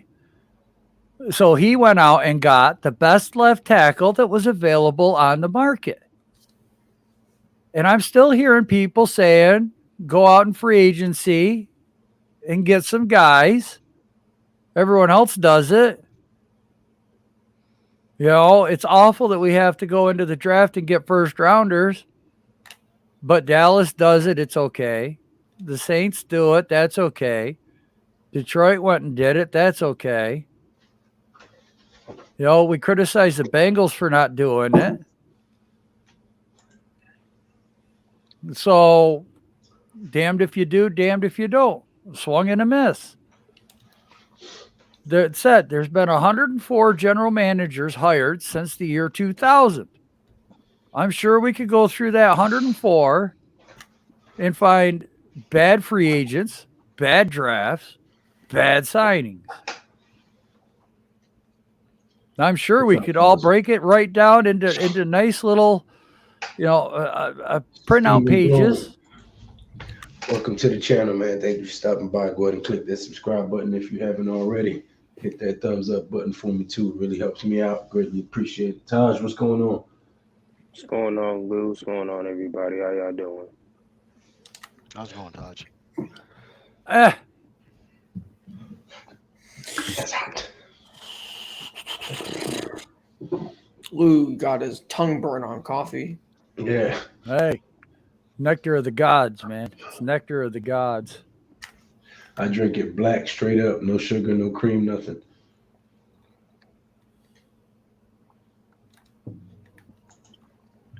Says we signed Nate Solder to play left tackle when he played the year out for Eli last year, and then he went on the break. And then we got Andrew Thomas, and Nate went to right tackle. We should have kept Cam Fleming, to be honest. Well, if we had kept Cam Fleming and got the other guy that called Chris Marr an asshole, this offensive line might not be too bad. Yeah, Okun. Yeah, Russell Okung. I know everyone says, why do I keep bringing it up? Because it's part of the process. Now still. It's part of the process, man. Trust the process, like the Philadelphia 76ers. You know what? Would we have a better offensive line, Logan, with those two? Let's do a Probably. Okay then. So you can see that the coach has tried. I just remember how bad Fleming won last year. I feel like people forget how bad he was. I get it, but you know what? Better than Solder. Man, at least he'd be another option. Better than Pert. That is true. Yeah, We'll all sit here on this panel and say Pert's worse than Solder. No wonder he's not playing or starting. Yeah, I remember when they actually came out and said that, I couldn't believe it. I was like, "There's no way Solder's better than this kid." Man, everybody used to question that there would be no way. How many people say here before the season it said Pert's going to be the starting right tackle? I got faith in him. I got confidence in him. Well, why isn't the coach playing him? That's already one reason to get pissed off at the coach for the first 10 weeks because we had to keep Solder's sorry ass out there on the field all the time. And then it comes to find out that, Pert's worse. I didn't think that was humanly possible to be worse than Solder. No, but we saw with our own eyes. Yeah, it's possible. So but still people are holding that against Judge. And Rob Sale. Well, to me, Rob Sale's gone. Judge. Rob Sale is gone. He's going to Florida. Oh yeah. So we're gonna have a new O-line coach. That's really? Like Andrew Thomas's third, fourth O-line coach. Right. I think it'll be fine though. I do too. I think he's talented enough, and he's got enough. Yeah, he's talented, pretty experienced enough. Famous last words. He's got a lot. He's got a lot of confidence. No, you see the star athleticism in Thomas. I do, but once again, famous last words. I know. It is famous last words. But, after all the hardships Thomas went through his rookie year on that bad foot, when we found that out, nobody still gives him credit for playing a whole year on a bad foot. He sucked the first half going against the most elite pass rushers in the NFL. His first 8 games. That doesn't matter. A rookie going against the elite of the elite and pass rushers in the NFL. That doesn't count on a bad foot. And then he looked better. Everybody wanted to get rid of him. Everyone was calling him a bust. DeMarcus Lawrence. Right. That don't matter. Aaron Donald. Yeah, he's going to UF. Against all them. There's going to be. I'm sure there's going to be other coaching changes too on this offense, not just an OC. Don't be surprised if Tyke Tolbert, the wide receivers coach, is gone. Hey, what about the quarterback coach, Jerry Kevin Saplinski? He might be gone. He should be gone. Because I'm kind of not really a fan of that guy. Tyke, yeah. Look, these guys might be gone. Look at our wide receiver core. I'm sorry, but they sucked running routes. Are you going to keep him?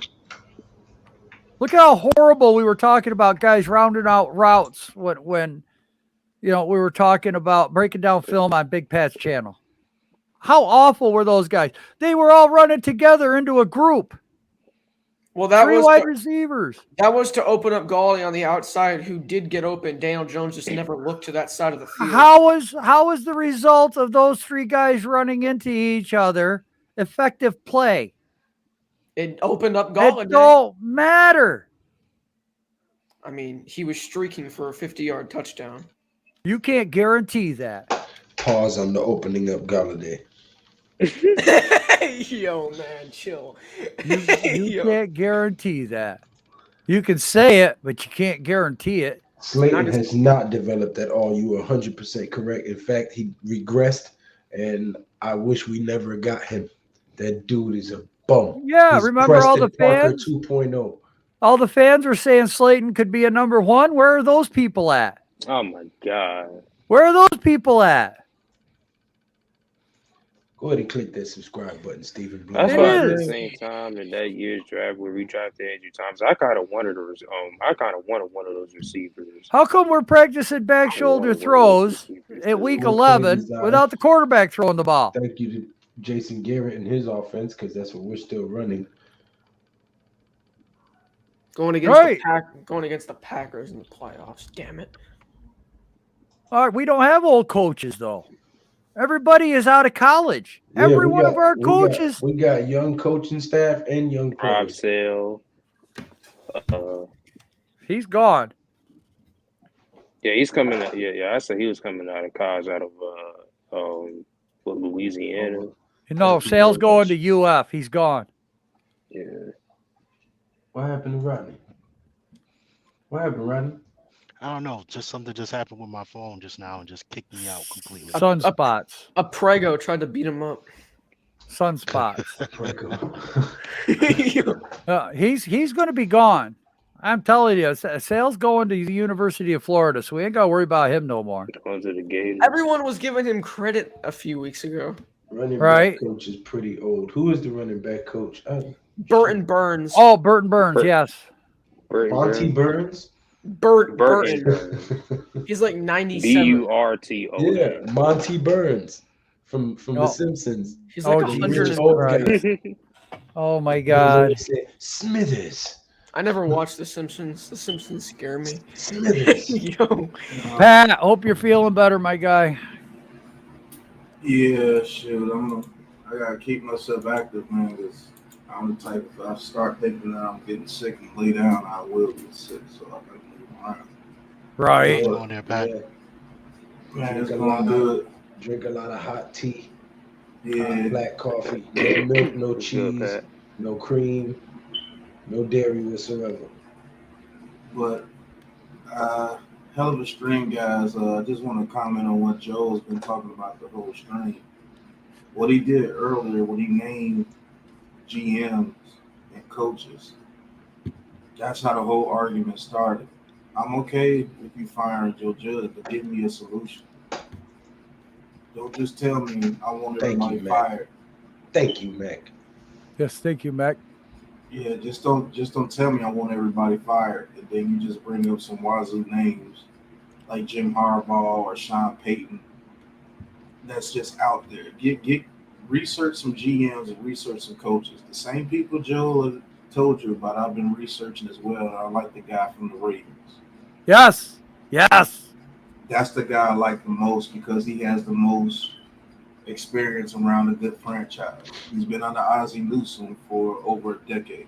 Yes. And And so that team if he has watch Go ahead.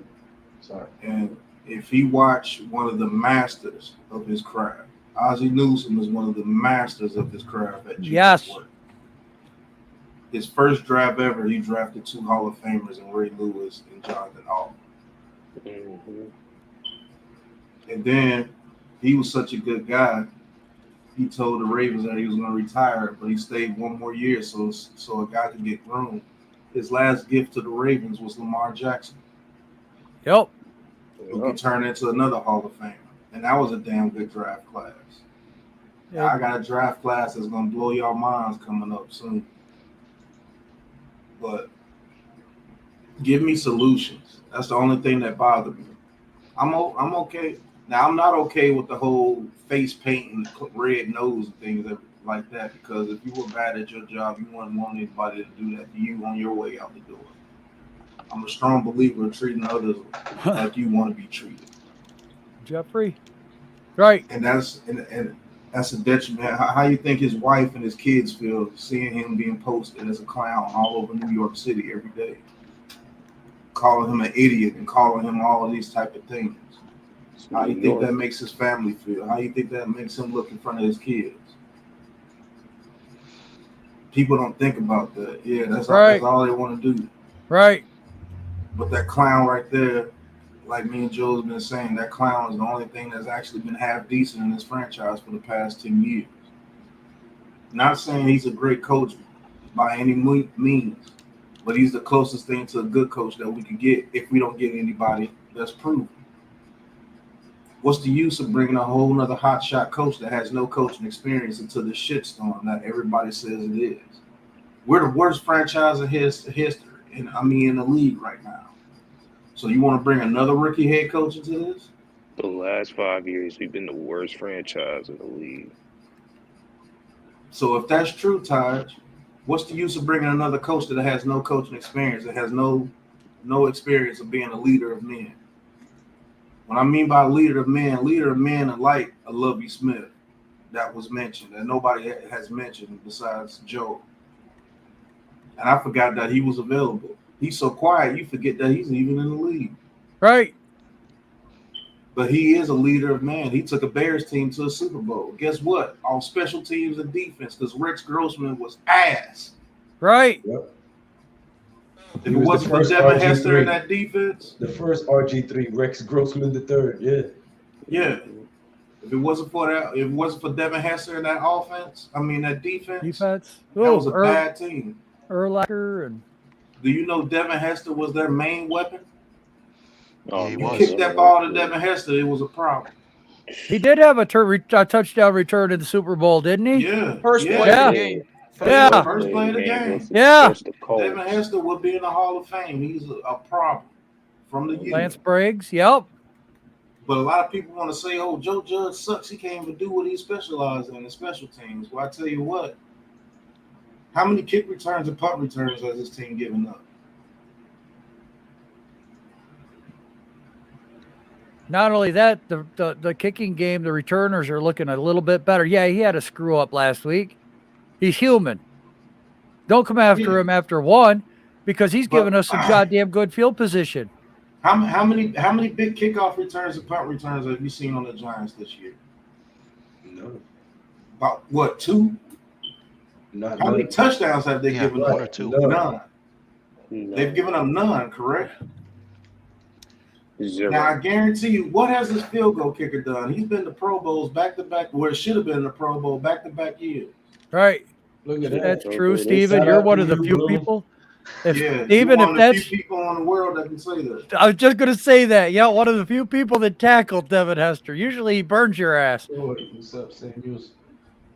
But if this special teams was so horrible, we'll be getting kick returns put on us, punt returns put on us. Our field goal kicker is not bad. How many field goals has he missed in 2 years? Maybe 3? Not a punter is trash. Exactly. If this punter wasn't trash, that punter was trash. You wouldn't say anything about this special teams. And that's just a fact. Bad special teams is what the Packers did against the Bears. And what they do every week, give up big returns and stuff. If it wasn't for Aaron Rodgers, they would be in trouble. That's not the O-line. Huh? Yeah. What do you mean? The O-line is the key to everything. He's saying Daniel Jones sucks, is what he's saying. She's saying. Okay, that's cool, but the offensive line is the key to everything. Come on. Man, we was better off getting Jeff Saturday out of retirement. And what's about this? We got to score 30 points to win. I guess that's what y'all mean by a modern day era team. Every modern day era team has to score 30 points. How many teams are averaging 30 points a game in the league? Not a lot. Logan, look that up. How many teams are averaging 30 points in the league? About like 1, 2, 3 teams. At least. But not a lot. Maybe 3. Maybe 3. Maybe 3. Yeah, maybe 3. At least 3 teams. Dallas for 2021 is 29.9. Tampa Bay is 29.4. Buffalo is 28.5. Kansas City is 28.3. I mean, shit, we almost scored 30 versus Washington. I mean, then you get down into the Green Bay is 26.3. Arizona's 26.2. Philadelphia 26.1. Stop, Joe. Okay. Did 30 come out your mouth? No, not at all. Okay, then. So everybody is saying, oh, we need to put up 30 points. We need to put up 30 points. How many teams in the league are averaging 30 points? None. Unless Not you one. count home. Unless you count at home. There's 4 teams that are averaging over 30 points or more at home, but away they are suffering. Green Bay at home is averaging 30.6 points per game. Away they're averaging 21.9. New England is averaging 31.2 points at home, but 22.4 on the road. The Chargers are averaging 30.7 points at home, but 23.7 points away. Buffalo is the only one. 26.3 points at home, 30 points away. I take that back. Kansas City at home is 26 and away is 31. But if you look at Dallas, the best team that's ranked number 1 right now at the top, they're at home, they're pointing up 36.4 points. Away, they're only putting up 23.5. That's the average for 2021. But the total average of home and away combined, there's not one team that's averaging 30 points. Not that I saw. There's 4 teams coming close. There's not one team averaging 30 points. So, modern day era, everybody wants 30 points, 30 points, 30 points. Yes, it's very cool to put up points. I understand that. It's very exciting to watch. But if you have a defense in this league that can hold teams to 20 points a game, with a very good running game, you can control that clock and stop them from scoring points. And then if your defense is playing well because they're rested, you can stop them from even putting up 20 points with a damn good running game. And that's the best of teams. So that's what I told people. You want to bring in somebody that's proven. Don't just give me off the wall, just fire them, and then don't have a plan after that. My plan is, if you can get Jim Harbaugh, you get him. Here, I got another stat for you, Pat. The team average scoring margin per win, Buffalo's on top with 10.9 points average per win. Dallas is at 10. Number 3, Tampa Bay is 8.7 points per win. New England is 8.5. That's the top 4. That's the average scoring margin of victory. So if your defense could hold 2 good drives, that means you got a chance to win if your offense could put up some points. Yep. You don't need a team to put up 30 points a game to win. You really don't. If you have a damn good defense, go ahead, Joe. How do we beat the Eagles? Damn good defense. Yeah, held them to 10 points. How do we beat the Panthers? We held them to 3 points. Shit, we held the Chiefs to 20 points this year. Right. How many teams could do that? Holding the Chiefs. And they're averaging 30 points at home, but we held them to what? Yeah. 20. Right. Held them 10 under their average. Right.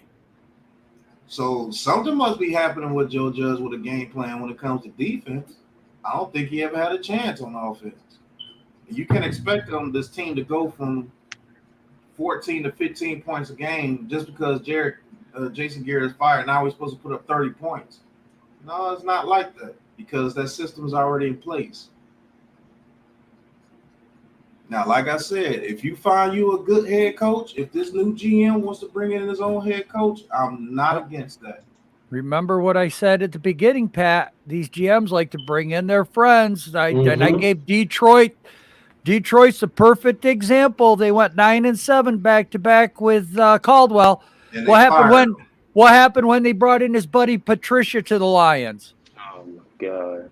Yep. The GM fired Caldwell, who had 2 winning seasons, and we would take 9-7 as Giants fans.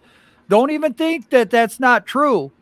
Yep. All right. They got rid of a coach that's the best coach they've had since the year 2000. In years. But they fired that man.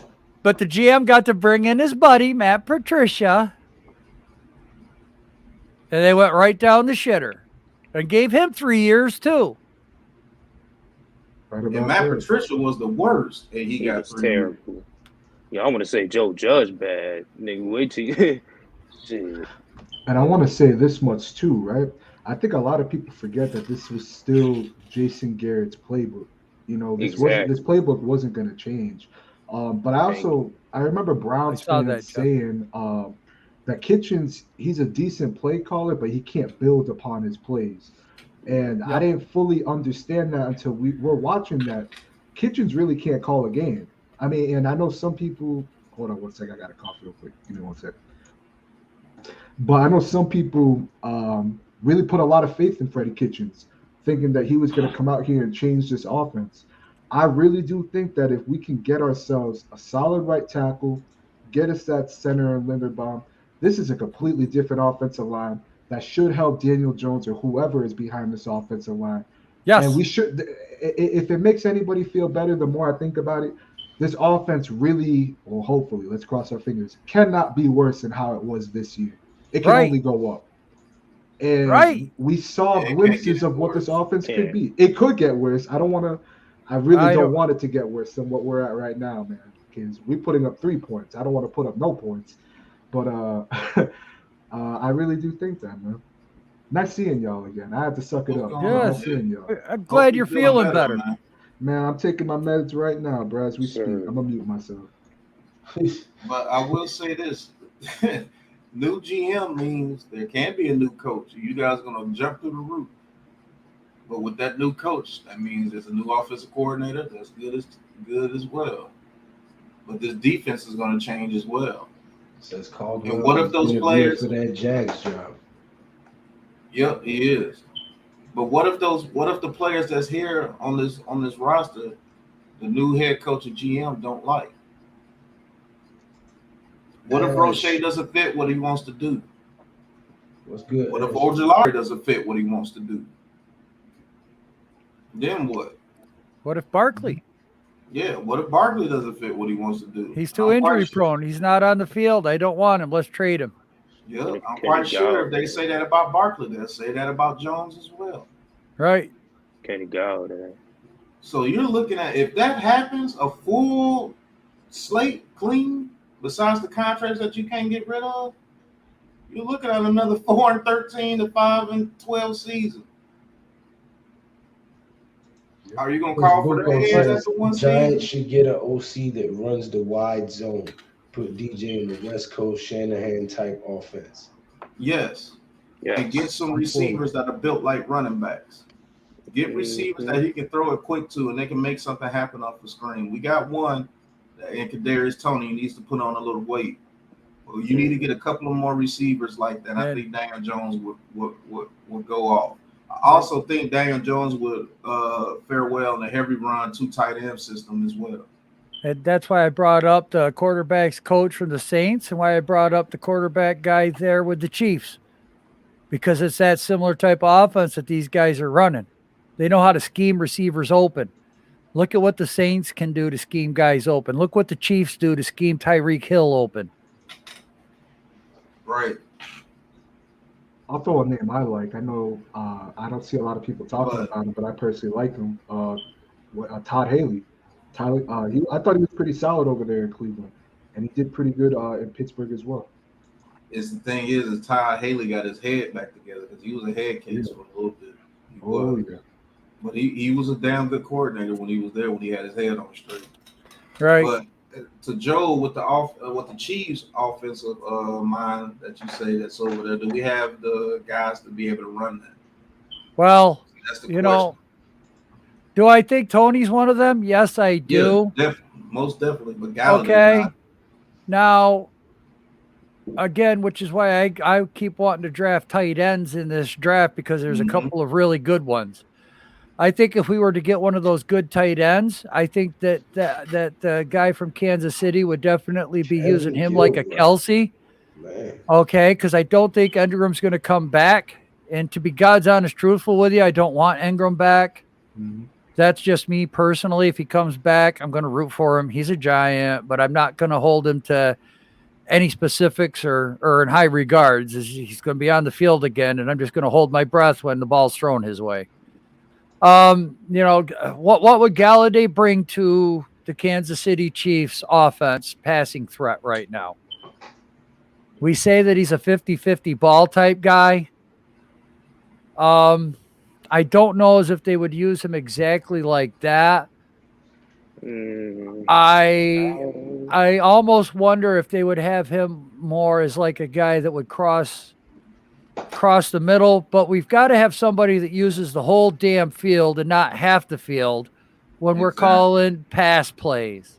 How about this idea, Joe? If you do get that Chiefs guy, you have Ross, you have Slayton, you have Tony. That's where I was going to go to. I was trying to figure out where to fit Galladay. I think Ross, Tony, and Slayton can fit. And who knows, a whole new thing. Slayton might all of a sudden find his hands because he'd be open more. Right. In a system like that. And Ross and Tony would definitely shine in a system like that. It's just that the health-wise, right, all those guys stay injured. Oh, I don't think Galladay fits that plan, and I think Galladay would be. I think he would ask out. Because you bugging trying to put Kenny Galladay in the slot. Come on. You know, I mean, you can put him in the slot if you can. You could. If you can scheme it open to where he's working against a linebacker or a safety. Oh my God! You put him in the slot. You know, I wouldn't mind seeing him in a role, kind of how the Chargers have Mike Williams and Keenan Allen. I think that doesn't have the speed. I know he doesn't have the speed, but you know, I like that Mike Williams is. You can depend on him to get that 50-50 ball. He's going to come down with it, and they really stretch the field with him. And Detroit, they had a lot of times where they would stretch the field with Galladay. It's not that he can't get down the field, right? You got to find someone that could use our players to the best of their ability. Yeah, because let's be real. It's not like we got some bums at the position. Slayton, look, he got to get his hands fixed, but if he does, we saw how he did his rookie season. I mean, I was shocked the production we got out of a 5th round pick. You know, so I just feel like we got to find someone that can players. Hey, Rodney. What's up, Rod? Hey, what's up, man? Sorry about that. No, you good. No worries. Yeah, you're good. No, King Tone. Kelsey plays a tight end role, and Galladay cannot play that role. Kelsey's a master at route running.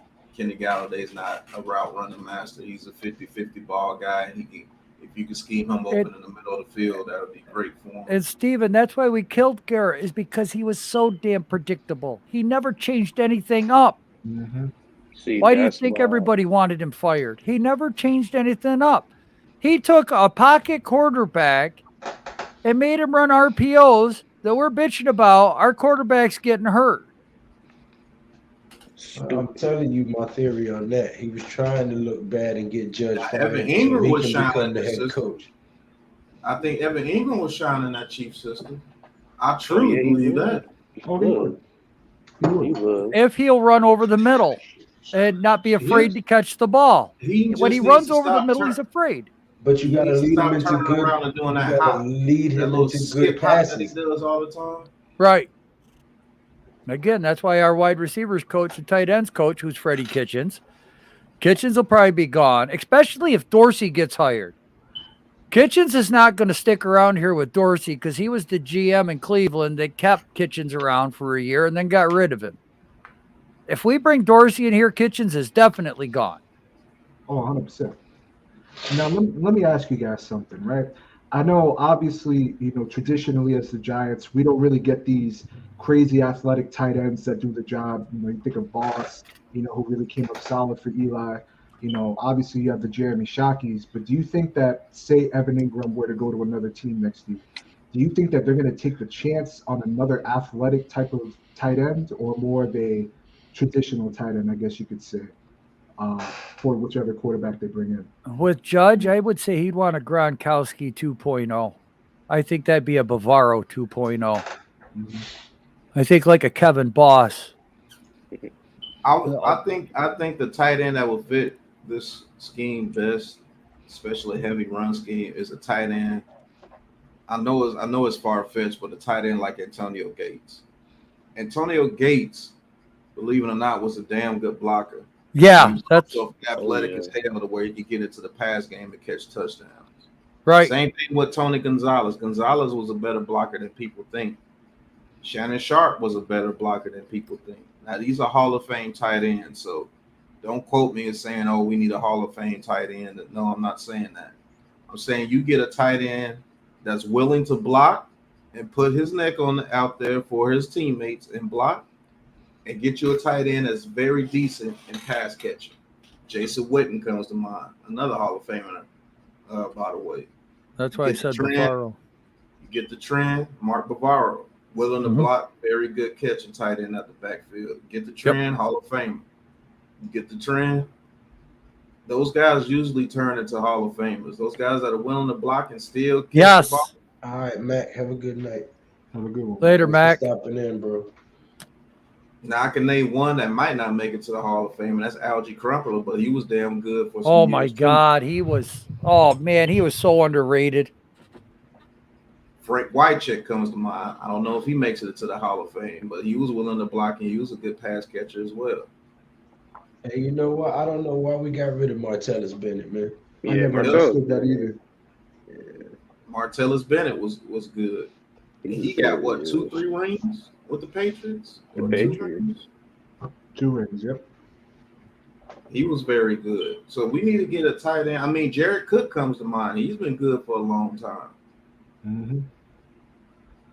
See, I think we need a tight end like that Jeremy to help Ruckert. out Daniel Jones. Yeah. Wisconsin has a decent tight end coming out, but the tight ends I'm thinking about are like a Weidemeyer from Texas A&M. That'd probably be a second-round pick, though. Right. Cade Otter Nick from Brown. Washington. Jeremy Brown. Ruckert from Ohio State. Kosar from Iowa State. There's some damn good tight ends in this draft, man. And we can get in the second and third I round. drafted 2 of them in my mock draft. I sure did. I think we're gonna need him, man. I mean, I think Rudolph is gone. Toilolo's definitely gone, so that's 2 right there. Evan Ingram, I feel like he's gone, but I wouldn't be surprised if he came back. But I don't see that happening. I think we do. I really do think that we take 2 tight ends in this draft. I would not be shocked at all. I would not be shocked either. His squad. That makes 3 of us. Because Stephen Bloom Kolar is 6'7", 6'6", 6'7", 265. It can run like a deer. Yeah, Jake Ferguson from Wisconsin. Man, it's about 10 tight ends deep. I don't like Njoku. I don't know how much money. I don't know how much money he would ask Njoku. We need to stop looking at players that got this flash and think they're going to do the same thing that came here, because Njoku couldn't even beat out the tight ends that was in Cleveland. They brought in Austin Hooper when he was Austin there. Hooper. Mm-hmm. You know, I wouldn't mind getting a tight end similar to Hunter Henry personally. Tudo, what's going on? OJ Howard. Tudo was good.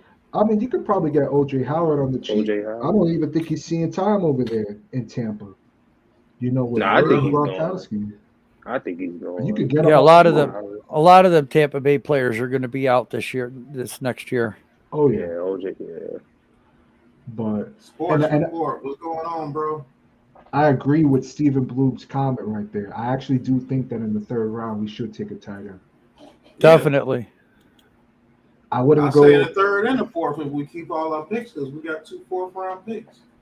I would say 3rd and the 4th. Don't we have 2/3 also? We do.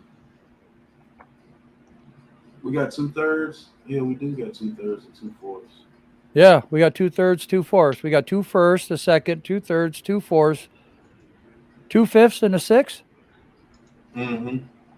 I don't mind spending an early pick on a tight end because your tight end is your QB's best friend. And I love Evan Ingram, man, but I just don't feel that we have had a solid tight end in a long time. Evan Ingram doesn't fit what Joe Judge wants to do. Right. That's called block. And let's be real, his blocking has gotten a lot better since his rookie, his earlier years, but it's just not good enough. Oof.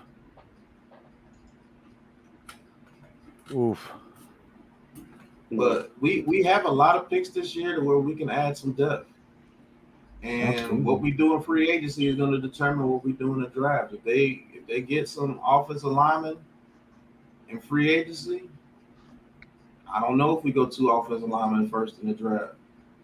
I say if he likes a DB, he may grab a DB if we get 2 offensive linemen in free agency. Who knows?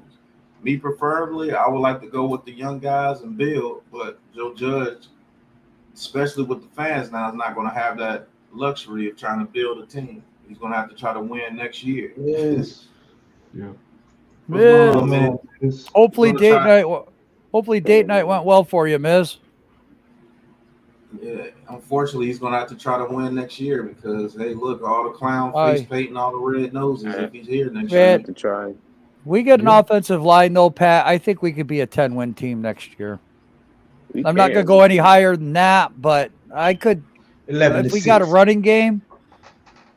This team is talented, man. There's talent. I'll say There's this: there's talent on this roster. If we can get a solid offensive line, and that run game is working, and Dan Jones gets to go to what he does best, that play action, Yes. that makes receivers like Kenny Galladay and them even more important now because now he's going to get those one-on-ones across the middle wide open because those linebackers have to come up now. They're not just able just to stand there and wait till you throw that curl route and jump it. Oh, Right. And you know what? A competent offensive coordinator will realize that I got some burners on this team. You know, Slayton, not for nothing, dude's fast. If they bring back Ross, dude is fast. Stretch the field with these guys. You know, there's no reason why they should be running before the sticks to do a curl route, and then the Man. ball's getting popped in the air and the defender's catching the ball. Yeah, At the that's beginning- true. That's true, hit squad, but that offensive line has to block for people to get Oh, deep. absolutely, yeah. At the beginning of the season, we were bitching because Darius Slayton was dropping end zone touchdown passes that were 40 yards out. I mean, my God, we were definitely getting the deep ball out there on some throws. It's just guys couldn't compete. You're right about that. You know, we forget that. We forget that, we were moving the ball. We always moved the ball between the 20s. But then if the offensive lineman goes offsides and gives us a 10-yard penalty, we have to kick a field goal. If that's on Daniel Jones. Because he's the one that went hut at the wrong time and the guy moved.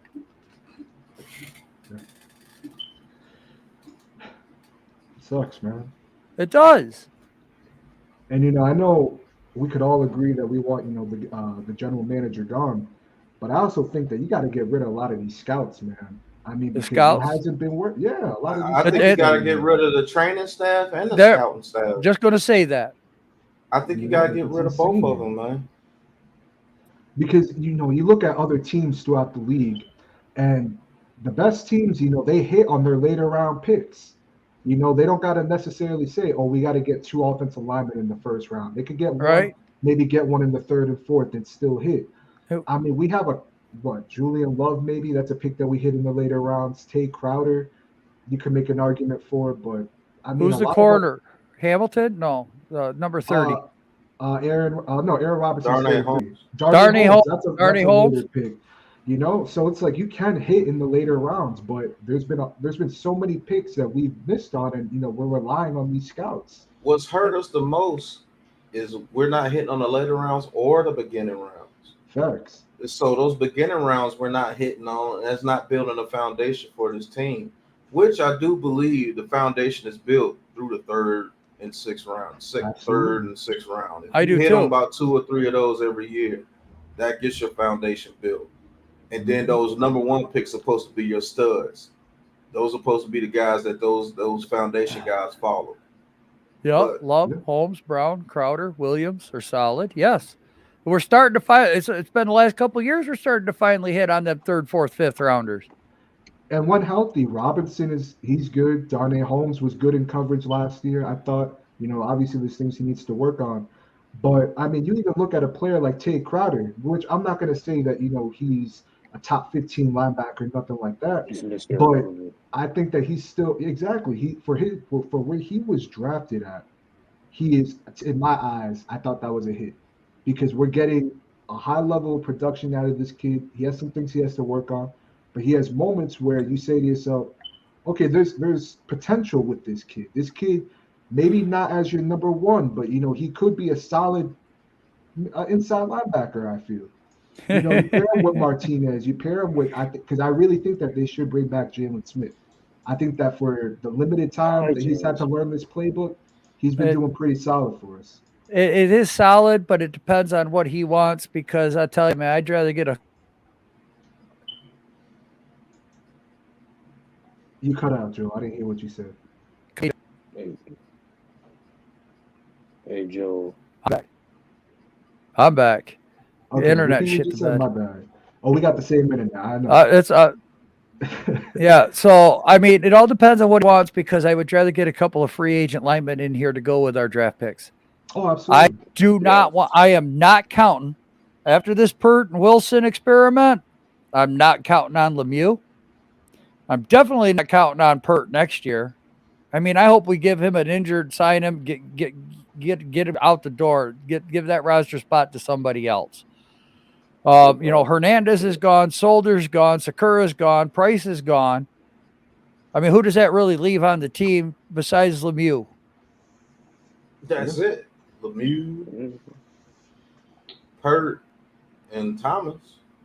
And Yeah, Lemieux, Pert, Thomas, and Gates if he comes if he back. comes But back, I'm not yeah. counting on Gates either because he exactly. had about 10 surgeries on that leg. I That's want him to true. come back in the worst way. 7 I do, but that broken bone, man. Those just sometimes it takes 2 years, and then you're never the same. Yep. So that there again, I don't mind Smith, but we've got to at least draft 3 offensive linemen, and we need to at least pick up 2 in free agency, and that's where a lot of our cap room's going to go is signing the free agents and bringing in a couple of linemen because we still need tight ends too. So we got to get somebody in here as a tight end, and they're going to have to learn on the fly too. A lot of these guys are going to have to learn on the fly next year. A new OC, a lot of this is going to depend, on, and that doesn't matter if that's a new head coach, because if Judge goes 4-13 again, all right, but if we bring in a new guy and a new GM and he goes 4-13, and we still have to watch this piss poor performance out here, the fans are going to blame it on something. They might give the Mm-hmm. coach 1 year, but they're not giving him 2 with that record. Mm-hmm. They're going to want him fired after 1 year. Right. You're no better than Joe Judge. You suck too. Fire him. Right. You're no better Exactly than what's going to happen. Gettleman. Get his lazy ass out of here. Fire him. And in terms of what you were Fire, saying fire. of bringing offensive linemen in, right? I don't want it to be any last second offensive lineman. That we did this year, we just picked Well, up before the league. I want it to be at least if we're gonna spend money on the offensive line, go get yourself a dog, man. If you gotta waste that money, man, not even waste. If you gotta spend that money, you go spend that money. You already saw how this plan went out when you waited to the last minute to go pick up whoever the hell was available on the road. You feel me? Like go put that well, money to a solid offensive lineman and draft some. I get your frustration with that, but I called that out last year when we didn't draft anybody. And when Yeah. I was talking about it, people understood it. Okay. But unfortunately, it didn't happen the way it was supposed to happen. All right. Because our starting lineup should have been Thomas, Lemieux, Gates at center, Hernandez, and then Solder starting out. All right. Parrot. Well, it was Solder starting out, but all the fans said that Parrott could win that job, and Parrott could not win that job. So everyone got pissed off at Judge because Parrott couldn't win it. And it had nothing to do with Judge or the coaches. It was all in Parrott's hands. Parrott could not win that job over Solder. All right, so that's supposed to be the starting lineup.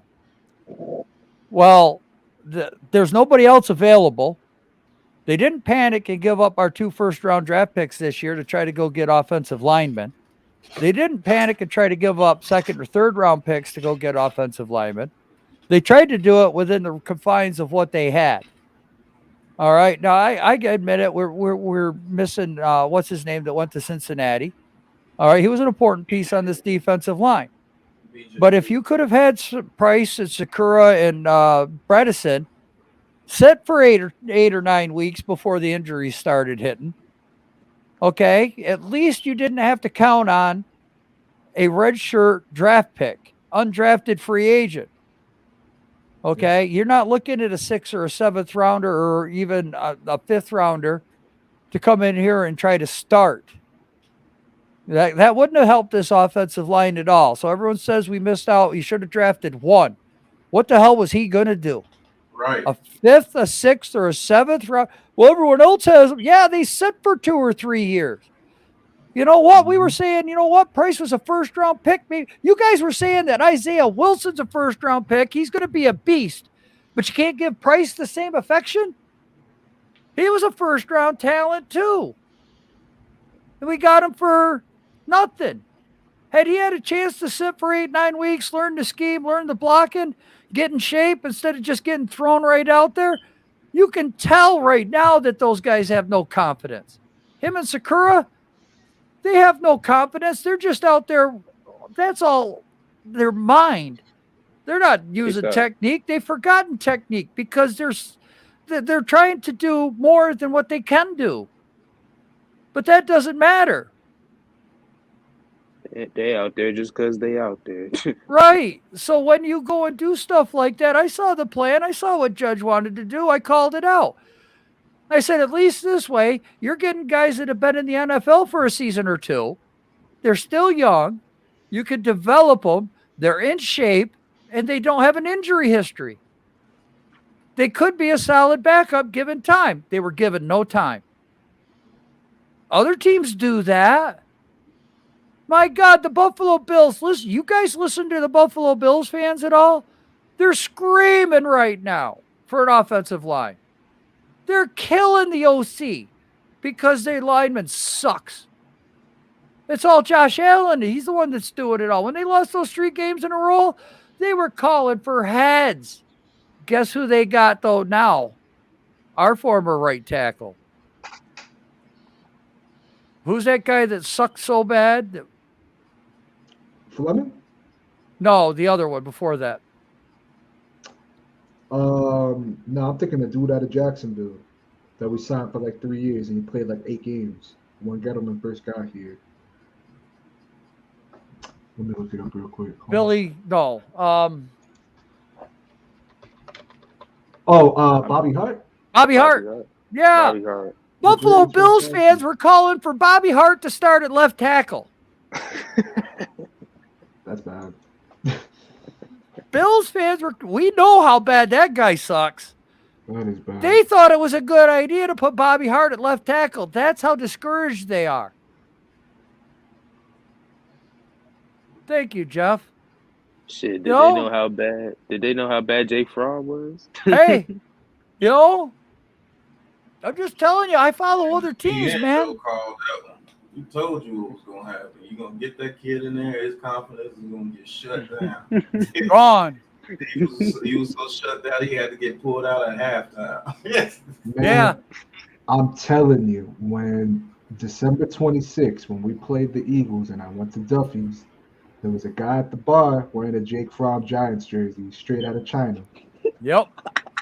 And in the second half, he had his head down in his hands at the bar. And I had to explain that to my uncle. That's all I'm going to say. Well, 17 used to be Plexico Burris. That was a good guy, but the guy that wears 17 now looks like the old Duke quarterback that we had, Dave Brown, playing right now. God, oh, man, Lou, you got a visitor. I don't know if I can get rid of him or not. I can't get rid of him. Lloyd Samuels makes a good comment, too. He says Burrow is lucky that he has Higgins, Mixon, Boyd, and Chase. They're studs and play every game. Right. People said Cincinnati turned it around in 1 year. All those guys weren't drafted the same year. You know how many snaps, not series. You know how many plays Daniel Jones has had everybody out there? Galladay, Tony, Shepard, Ingram, Barkley. Shit, what, 6 plays. Not one play. Not drives. Not 6 drives. Pat 6 get rid of him. plays. Pat got a wrench, don't you?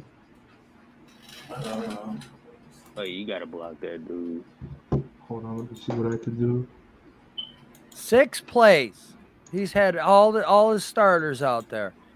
3 years in a row, this kid's Daniel Jones was playing with no starters. All right. I removed this comment. I'm not blocked. And again, that goes on the medical staff. Guys are coming out about this medical staff. Former players. Now Antonio Brown's dealing with it. Maybe the NFL needs to go through this medical staff to figure out what the hell's going on. But then again, we're going to kill Joe Judge. Oh my God, the headset and his excuse. Ha ha, he's a clown. Everybody else comes out and says, yeah, we're having headset problems too. All 31 teams. There was no apologies. There was no clown wigs on those coaches. Right. Robert Saleh said that he had problems getting plays into Wilson. Jalen Hurts says it was like, what, 3rd and 21, and they got a first down, and Hurts comes out and says, yeah, I didn't hear the play, so I made something up. But yeah, Judge is a clown because he said it first. These fans don't understand about football. Right. Man. And this training staff, yeah, they have to be very old because this is the same training staff that probably worked with Lawrence Taylor. Right. Shit, the scouting department is probably the same since Tom Coughlin. Let me ask you this. Why did DJ go have a second or a third opinion on his neck? That came out in the papers, but we're not talking about that. Maybe that's why Daniel Jones is sitting.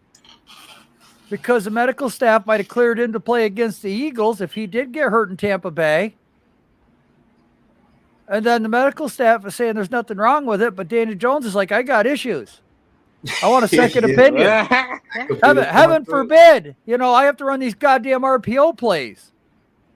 Nah, man, I'm going to go get a second opinion while we're out in Arizona, coach. Flew to freaking California, got a second opinion. Nah, and man, then I got issues, man. I don't trust then he's on the IR for the rest of the year. That's true too, because they said he was day to day. Yeah, the Giants said it, and then he only got those second opinions. He got put on IR. There you go, but nobody wants to talk about that, Pat, because that don't matter. Ooh, toe up. New Giants rule: if you're 50 years old, you need to retire. We need to play like that. Did Lou fall asleep? Lou. Hey, yo, Lou. Did you fall asleep, brother? Nah, I'm reading this article right here. I'm about to say, how you gonna fall asleep in your own? Lou been falling asleep for the past 20 minutes. He kind of lifted his head up. He's like, "Shit, where am I? Oh crap! Look at that's me on that computer. Man, you might need to go ahead and end it, Lou. Go ahead and get you some rest, bro. Right.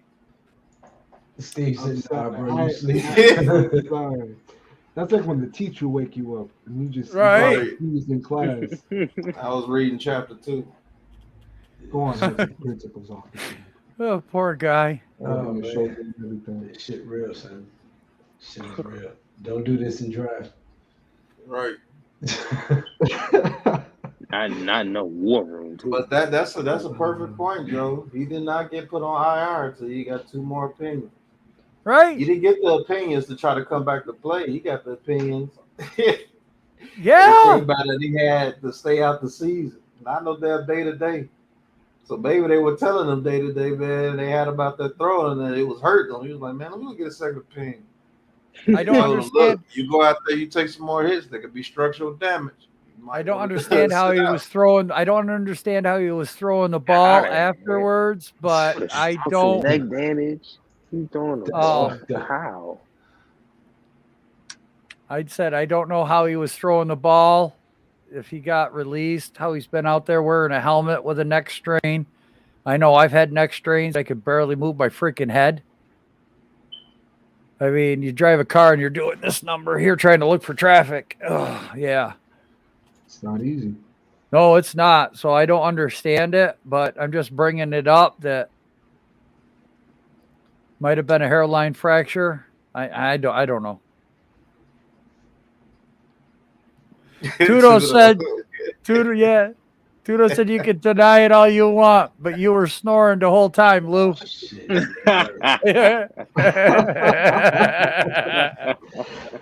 That's too much, man. He is tough, man. Look at that bad leg he played on because he wanted to get back in the game. I'll give him that much. Dude is one tough cookie. He's not Eli tough, but he tough, man. I think he could have played if Eli didn't need those last 2 games. If Eli didn't need those, I think he would have played those 2 games instead of sitting out his first year. If Eli wasn't there, I think Daniel Jones would have played those 2 games, taped his ankle up. It's possible, yeah. That's possible. You know, right. If he played on that bad of a hamstring that Judge was saying, but there again, you know, oh, what's Judge talking about? He's a clown. What do you mean Daniel Jones had a hurt leg? And we were all sitting here watching that game going, yeah, he's not back. He's not right. He's still sore. He's hurting. Can't move. Getting killed. You got it right. He's one tough as hell player. He is. He is. Jeff is Oh, the that one that injury, was they out still cold. beat the Cowboys. He came right. He said he is one tough as hell player. He's one tough motherfucker. Right. All right. But So when's the we'll next see. live before we break this up? Are you and me doing? I think it's the Saturday night games, ain't it? All right. When do you want to start doing the draft stuff? After the season or after the Super Bowl?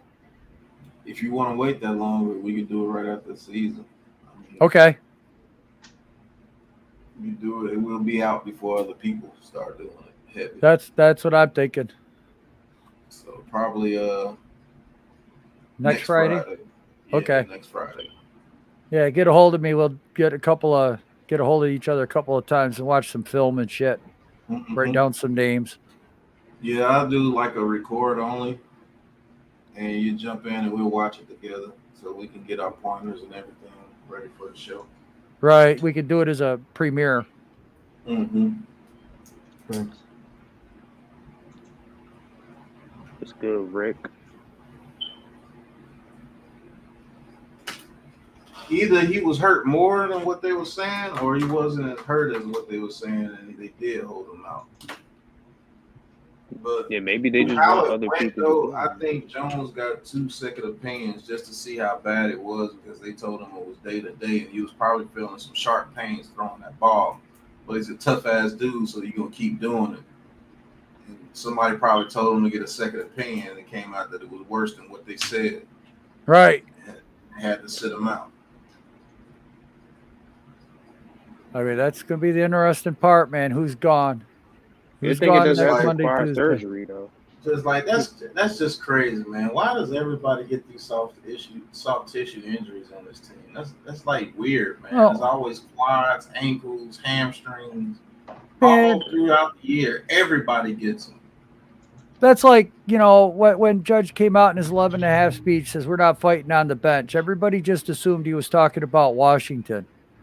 There's been other teams that have fought on the sidelines. I can remember the Eagles and Terrell Owens and Donovan McNabb going at it. You know, I can remember the Steelers going at it. Brown throwing freaking water jugs around everywhere. Man, there's been some hellacious fights on teams. You know, I can remember Buddy Ryan punching Kevin Gilbride in the Kevin face. Gilbride when it was with the Oilers. Right. I mean, fights, and we always looked at those teams where the fights were happening on the sideline instead of dysfunctional. Why does it have to be about Washington? Because the reporters made it about Washington. See, You don't think media, about man. back in the past all the other guys that got a fight on the sideline. Or Maybe half he the could time. Maybe you could be saying about the Giants teams before he got here. Maybe somebody was fighting on the sideline, never got out. Who knows? Right. What about Galladay when he was fired up at Garrett? Wasn't that fighting and arguing on the sideline? Well, yeah, but it wasn't throwing punches, which is what he was referring to. How do you know did he say punch at any time in the speech? Yeah. He said fighting on the sidelines. Come on, Joe. Stop. Stop. Listen, we Huh? knew what he was talking about. Well. Everybody knew what he was talking about. Hey, yeah, that's what I mean. But everyone assumes that he's talking about Washington because they got in a fight. That's recent. Everyone forgets what happened, a year or two ago. But Oh man, shit. recently happened. I know they were saying that that golf club's comment was directed towards Golden Tate because Golden Tate had golf clubs in front of his locker. Well, before Judge came.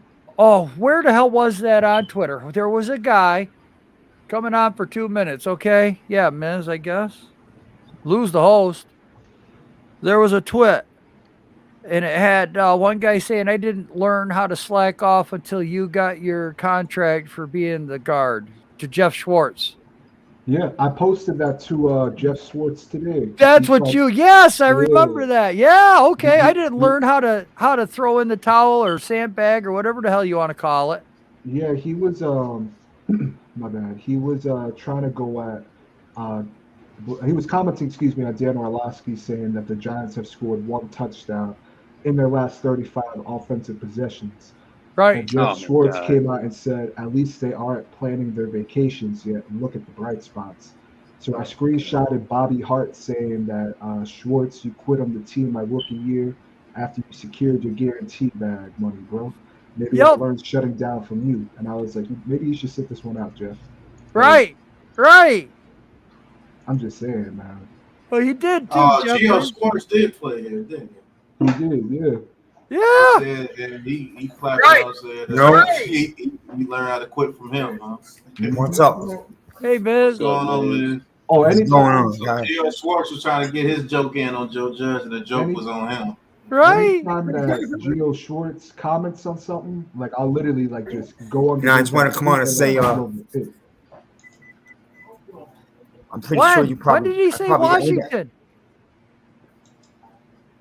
I didn't watch the whole thing, so maybe you guys probably said something. But I say, you ever think they sat Jones out because this line was so bad, and also, and this would lead me to believe Judge is coming back, that it was part of a plan to lose these games on purpose to get the highest picks. It's part of the future plan, you know. Oh, man. And Jones plays were competitive, right? Without Jones, we are not competitive at all. You saw that. I asked a legitimate question, Ash. When did he say Washington? That's true too, man. I don't know. That may be the case.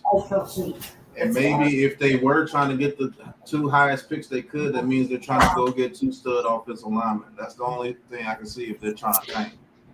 Or a defensive end and an offensive lineman, one of each.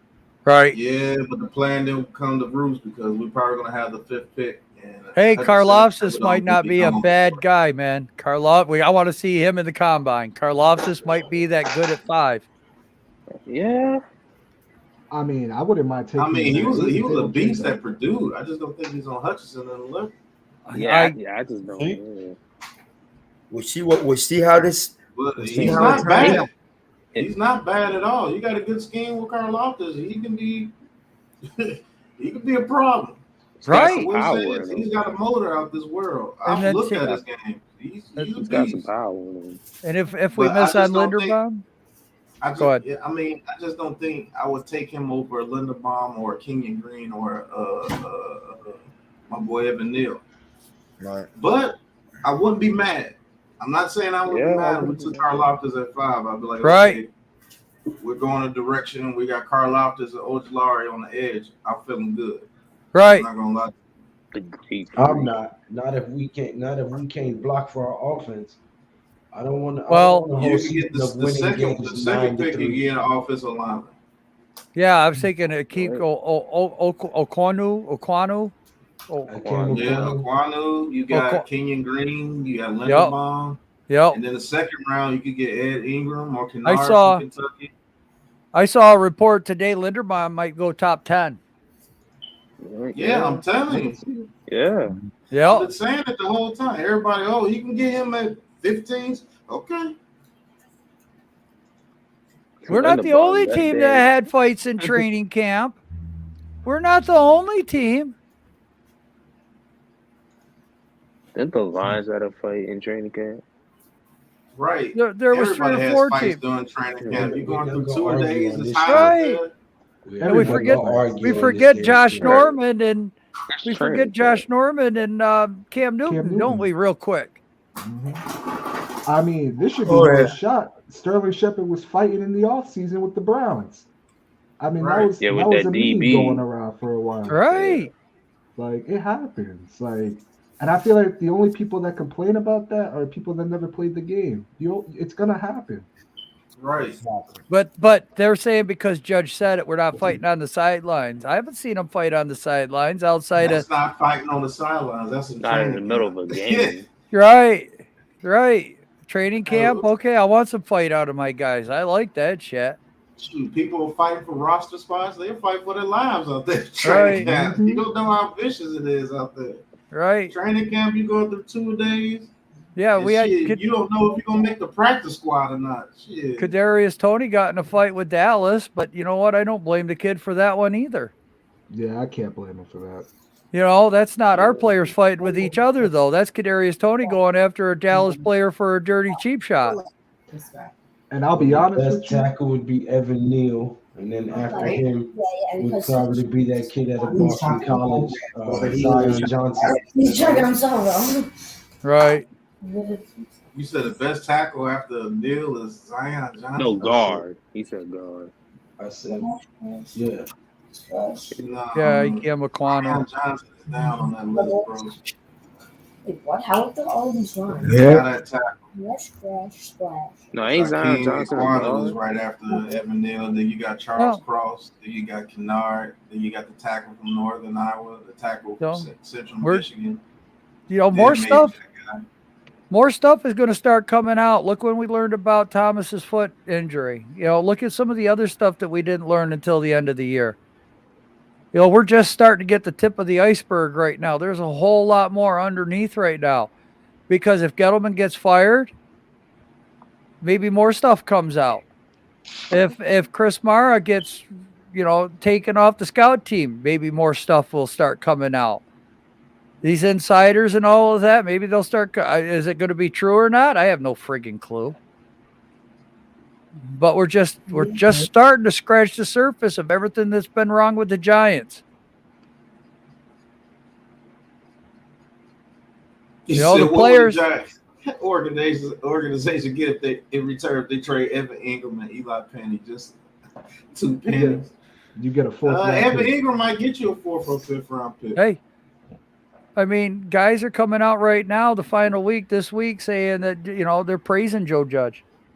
Players. The players are. The insiders say one thing, the players say another. Oh, they're players. They're supposed to. Yeah, that's the excuse they're going to say. Right. Right. Players, they're supposed to. Yeah, I'm supposed to stick my neck out for somebody who might not be here. Yeah, okay. I have to do that. Somebody I don't like at all. Right. Who's the one that's going to bitch about you the most? The guy that you're keeping around because you like his talent, or the guy you fired because he sucks? Who's going to talk more shit about you? You said Rudolph's interview was telling. What did Rudolph do in his interview? He said he came here because he saw a team that was progress and had a chance to be a winning organization. And that's something that Joe Judge said resonated with him, and that's why he came over here. Right. That what was it? I forget. Shit. Nah, he came over here for the money. Let's be honest. I forget. Just saying what he said. What did he say in the interview that was telling? Money, what he said, and that's not I what mean, he how said in the interview. How can you say it was just for the money though? Because he believes nobody over here money we did. That's why whether he did or didn't, that wasn't the fucking question. The question was, what did he say in the interview that was telling? He didn't say nothing about fucking money in the interview. It's about the money. That's all he came here for. Sorry, that's the truth. That's fine. But how can you say that? If it was just for the money, man, he would have never said anything. Why would he come out and say anything? I didn't say he didn't like the conversation with Judge, but he got more money than anybody was coming even close to offering him. Okay, but he could have liked Judge too, because he could have. Yeah, well, I didn't say anything about how he felt about Judge. He might have loved Judge. I don't know. Believes in Jones and Judge. But the thing with Judge is, man, he's running his mouth too much, and he's gonna run himself right out of town, man. I'm over here and I'm listening to it. Trust me. I don't mind him coming back for you. I told you guys that. But he is saying things that the ownership doesn't like, that type of stuff. What is he saying, Miz? He took a shot at Pat Shermer, and Pat Shermer returned a conversation about it today. Okay. And the owners don't like that because now they got to go there and they got to apologize and they got to put out the fires. Apologize to who?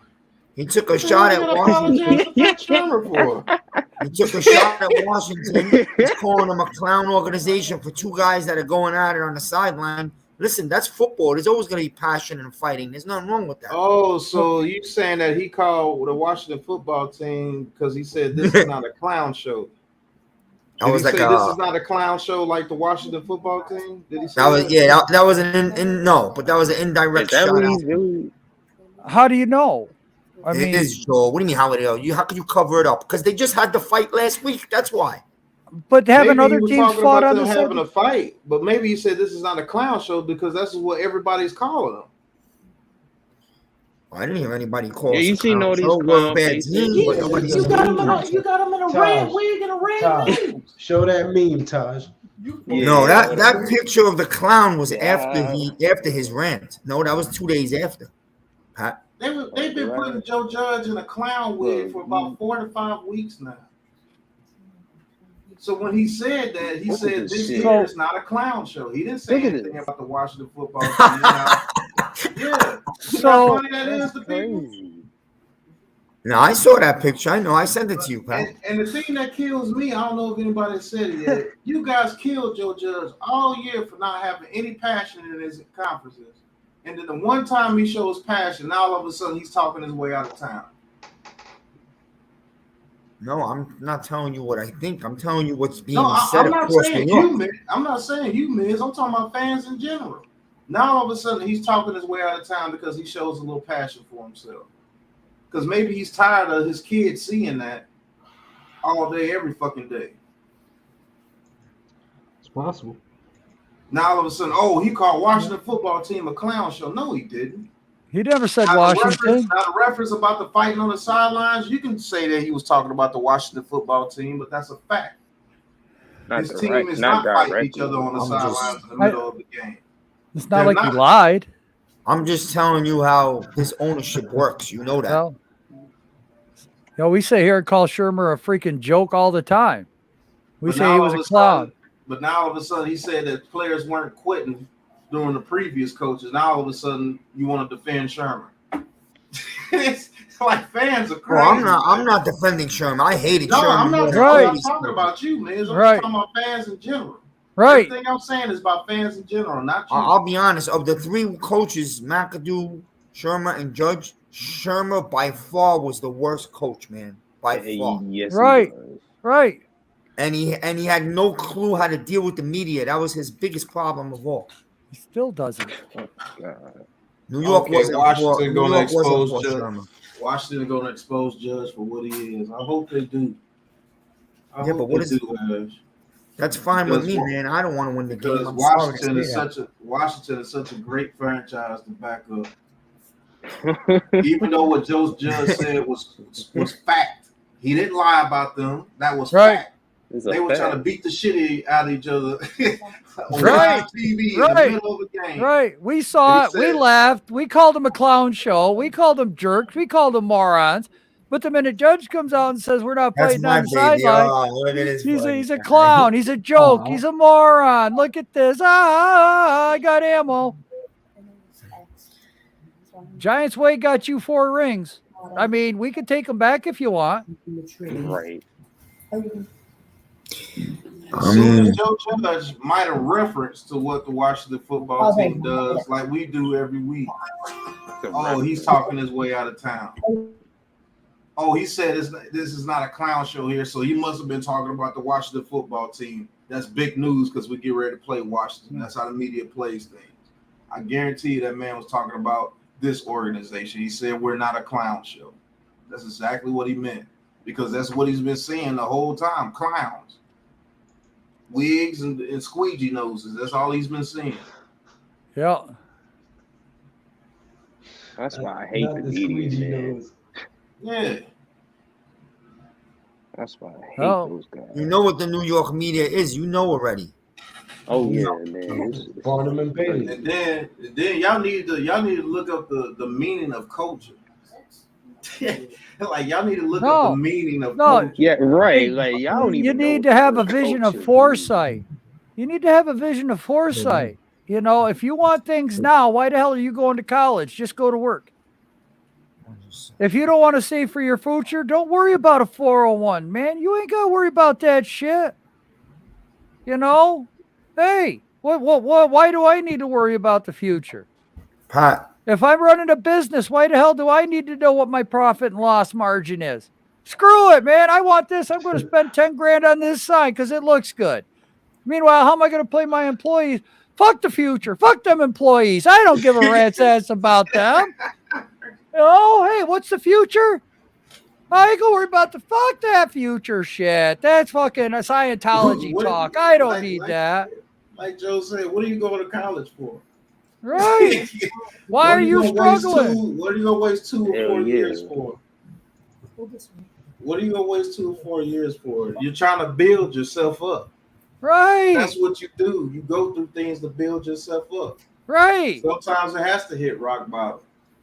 Heaven forbid somebody else has to hit rock bottom, Pat, like the Giants right now. It's so hard. You know, you have to get worse before you get better, but nobody wants to realize that. Look up the true meaning of coaching. Just because you're not winning doesn't mean you can't have a good coach within your team. Exactly. Sometimes your teammates are just not good enough. They may be playing their freaking hearts out for Joe Judge, but That's you know right. what? It's just not good enough. Go look at that defense 2 years ago and tell me what playmakers were on that. Oh my God, we had a guy that got 10 sacks. Yay! We won so many fucking games because we got a guy with 10 sacks. Yay! The fuck out of here.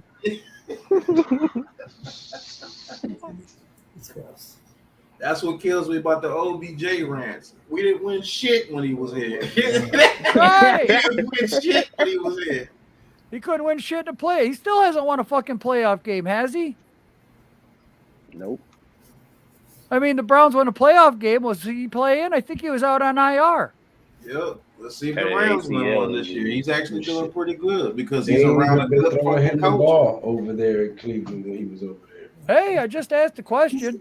Still hasn't won a playoff game with him playing. The Rams have a good coach over there. Yeah, They that's believe in that coach. And fucking look, guy I want on my team. Makes love to the kicking net? Yeah. Fucking wonder bar. Wunderbar. Yeah. He said Odell was the reason we've been to the playoffs since 2011. What did Odell do in the playoff game? One guy. I guess Eli Manning had nothing to do with that. What did Odell do in the playoff game? Actually, that defense was one of the best in the league. Right. That defense held it down the whole year. Didn't Eli what did Odell Beckham do in that playoff game? I dare you to put it in. Dropped a touchdown pass is what he did. What do you mean? What do you mean Eli was shot? That was his best year. One of his best years in his career. Didn't he have 7 games where he come back in the final 2 minutes to win it for us? Right. Check stats, my guy. Oh, will you have a good night now? Yeah. Tell me what Odell Beckham did in that playoff game, Ash. Please tell me what he did in that playoff game. Odell Beckham dropped a touchdown pass in that playoff game and dropped a few first down passes. Odell couldn't catch a cold in that game.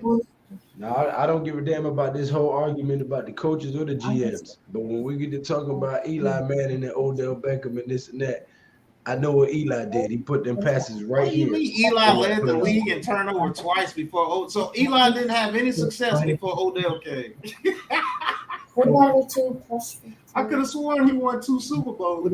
Like 2. I could have sworn he threw for most passing yards in the season, regular season and playoffs. So easy. That second Super Bowl victory over 6,000. I could have sworn he beat Tom Brady twice in the Super Bowl before Odell Beckham got there. He said y'all have an agenda. Yeah, we have an agenda because we state facts. You still haven't told me what Odell Beckham did in that playoff game. Please tell me what he did. 2 though. Dropping touchdown passes after touchdown passes. I love it when y'all do this. I want to know what his record was, wins and losses, while he was here for each game he played in before he got injured in a couple of games. Look at the question. I want to know what our record was. Steven, that's a good question too. What has Odell really done since he left? Oh, they're just gonna bring up the couple of games he's been with the Rams. That's all they're gonna do. Oh yeah, he's killing it with them. What did he do in Cleveland when he left? How come Browns fans are killing Dorsey for bringing in OBJ?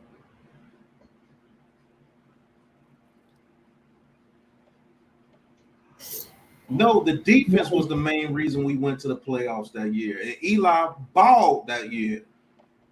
7 games, he come back in the final 2 minutes so that we could win. 7 games that year. That's half of them. Half of them.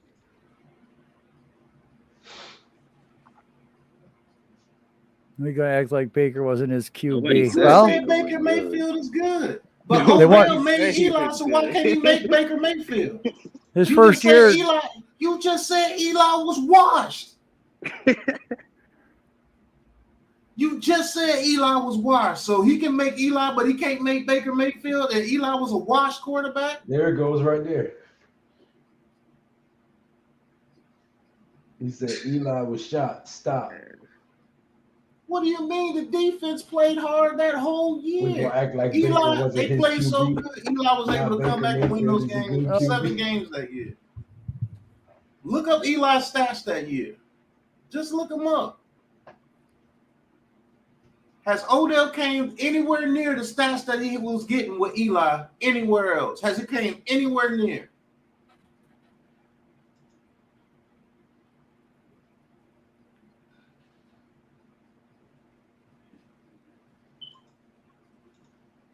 Oh my goodness.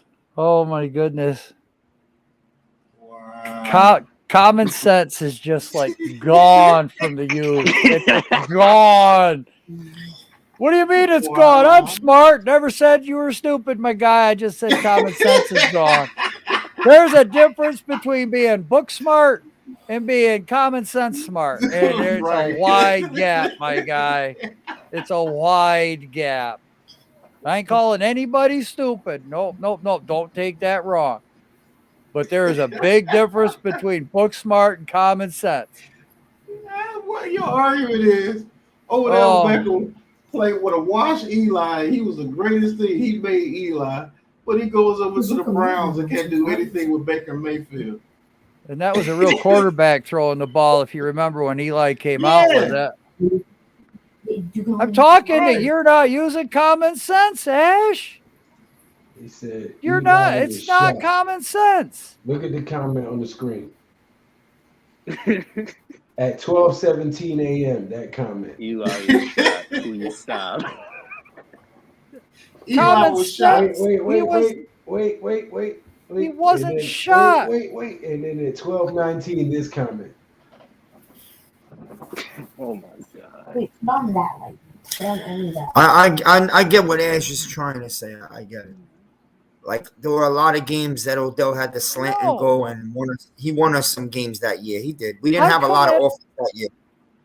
I come at Authentic the same way. Exactly. I've told Authentic the same thing. I'm tired of hearing about the Odell Beckham thing. I do he didn't do anything when he was here. We weren't a freaking 10, 11, 12 win team when he was here. So fucking 11, right? We had 11 wins that year. 11-6, and most of the Giants fan base calls that a false prophet. There's no way we should have. We should never have been 11-6 that year. I can remember we were 11-5. There was no 11-6. 11-5. Playoff games. He's thinking about the playoff games. I can remember we were like an 8, 9, 10 win team or something like that. Profit. And they brought up the ESPN that year, 2016, brought up all the teams that were like above 500. And they said, which team here, because it pissed me off, which team here is a false above 500 team? And every analyst on there said the New York Giants without even flinching. I can remember that today just as clear as a freaking bell because I got so pissed off at that. And now when I look back on it, they were right. We were a false prophet that year. It was all we were the worst team above 500 that was on that board, and we proved it in the playoffs. And you know what? If your guy would have showed up in the playoffs, him and Sterling Shepard, Eli would have got another ring because that was playoff Eli in that game. I don't give a shit what anybody say. Eli was on one that game. That man had to throw it to Tavares King. Hey. Oh, where'd it go? $3,000. Now you only got two. No, you only got 1,000 more to go before you get to 1,000 subscribers. Good shit. Yeah, I'm at 143. Woohoo! Look at me go. Maybe because I'm so controversial. People don't want to sub up to me because they hate me. That's okay. All right, Bobby. Bobby came on and said, he hates me. I said, damn, okay, Bobby. That got more than. Yeah, like Bobby was on tonight. Pat doesn't like me. No, I'm talking about when he was on your show, man. I'll be damned. I'll be on every goddamn show. I don't care if I'm sitting here. Joe, I had Bobby on all night last night. Yeah, I watched the stream. Goddamn it! Fucking Jeff said, "Oh, Bobby's replacing Joel tonight." That's why my ass is here. I wasn't feeling good. But I'm gonna be fucking dead sitting here. I ain't gonna let that Eagles fan take over my spot again. That just ain't. No. Love Bobby, but nope, not happening. I gave him an opportunity. Hey, you know what? He was pretty good. Man. He was pretty good. He said some good stuff, man. That's why I don't mind having him on my show. I know you guys had turmoil at first, but got through it. And yeah, we're good. Live chat, bottom right. You've been quiet all night, wasting my valuable time and money all day. Bobby understands the game. He does. He does. He gets it. Taj. That's Taj. Poor guy. You know, another thing that drives me crazy too. All the light. If somebody feels they're losing an argument, they'll bring up, well, this person said that, you wouldn't be saying this to him. Oh, yeah, I would. I would discriminate. Right. You can get it too, I'm telling you. Give a damn who Joe is. I'm telling you. Don't give a damn who it is. Odell Beckham was good. He was the only reason why you watched the Giants for years. Yes, he was. I'll never take that away from him. And look, but we didn't do shit while he was here. He wasn't even with. We got our ass whooped on prime time every time we was on prime time. Even when he made the catch, guess what? We lost that game too. Right. Two things could be true. Yes, Odell could have been the focal point of our offense that year specifically. But another thing that is true is he did not show up in the playoffs. Eli was hot in that game, hitting them boys straight on the hands. Man, Shepard, I'm telling you. Shepard and OBJ both dropped touchdowns early in the game. Right there, that's we should have been up 21 to nothing. Man. We should have been up 21 to nothing. And that ain't nothing to say that OBJ is a bum or nothing. He's not a bum, but when it counted the most, he didn't show up. He was so that's how I remember him. He was a bum that day. And that's another thing I can't stand. They're like, if you don't say the person that they like is the greatest thing ever, if you say no, he wasn't the greatest ever, but he was probably top 5, they get mad at you like you calling a dude a bum or something. The same thing with LeBron fans. I say Jordan's the GOAT. Oh, you just hate LeBron. I said LeBron is top 3. Damn, what more do you want from me? I'm a LeBron fan though, so I understand though. Wait a minute. Ash is about to come at you for that. I don't. LeBron is number 3. Yeah, number 3. I'm a LeBron fan, but I don't think he's better than Jordan. And I'm being nice because you can really put LeBron at number 6 or 7 if you wanted to. Yeah, that's where I put him. I'm sorry, I do. Because he's not better than Magic. He's not better than Jordan. He's not better than Kareem. He's not better than Bill Russell. Man, it's hard for me to put him over damn Larry Bird, to be honest with you. Right. And that's just to be honest with you. Isaiah Thomas, I mean, he's up there. Nah, what was the dude that played? Wait. The dude that used to play with Bird, Robert Parrish. Robert Parrish gets got like 8 rings too. Yeah, people be sleeping on Robert Y'all Parrish. know who really gets slept on? Robert Parrish played a lot of games. Y'all know who really gets slept on though? Only because he got 2 rings? Motherfucker Hakeem Olajuwon. Hey. That dude was a beast. Haven't even brought up Kobe Bryant yet either. He owns Shaq. I think LeBron's a little bit better than Kobe. Do you? I think LeBron's a little bit better. He's better than Kobe. I don't know, I will because say this. Kobe won rings without star talent. What? He got 3 rings for Shaq. That's enough right there. And Yeah, then but he it's the had ones. Gasol, he had Bynum, he had Artest, he had Man, Lamar Ariza, Odom. he was the man Lamar though in Odom, those last Fisher. 2 playoffs that he won without Shaq. The last 2 ones, he was the man. I mean, he was just Yeah, taking over the he game. was the best player in the league for about 4 or 5 years. It's because of that. Them last 2 rings is why I would consider him up there. I mean, LeBron has not done it. No, Kobe's Only up. thing I can say about Kobe is when he got hot, there was nobody like Kobe when he got hot. But if you look at Kobe's shooting percentages and things, they are very low considering how great he was. Yeah, he was inefficient. But when he got hot, that dude was unstoppable. Just like how Jordan was. I will give him that. He does. He has 5 rings. Correct? No, Kobe's a legend. Kobe's a legend. Now the thing about LeBron that gets him killed in my book, this man has been what, the 10 NBA finals? And he's 4-6. Straight. And one of those finals he won because of a shot by Ray Allen, which was luck to me.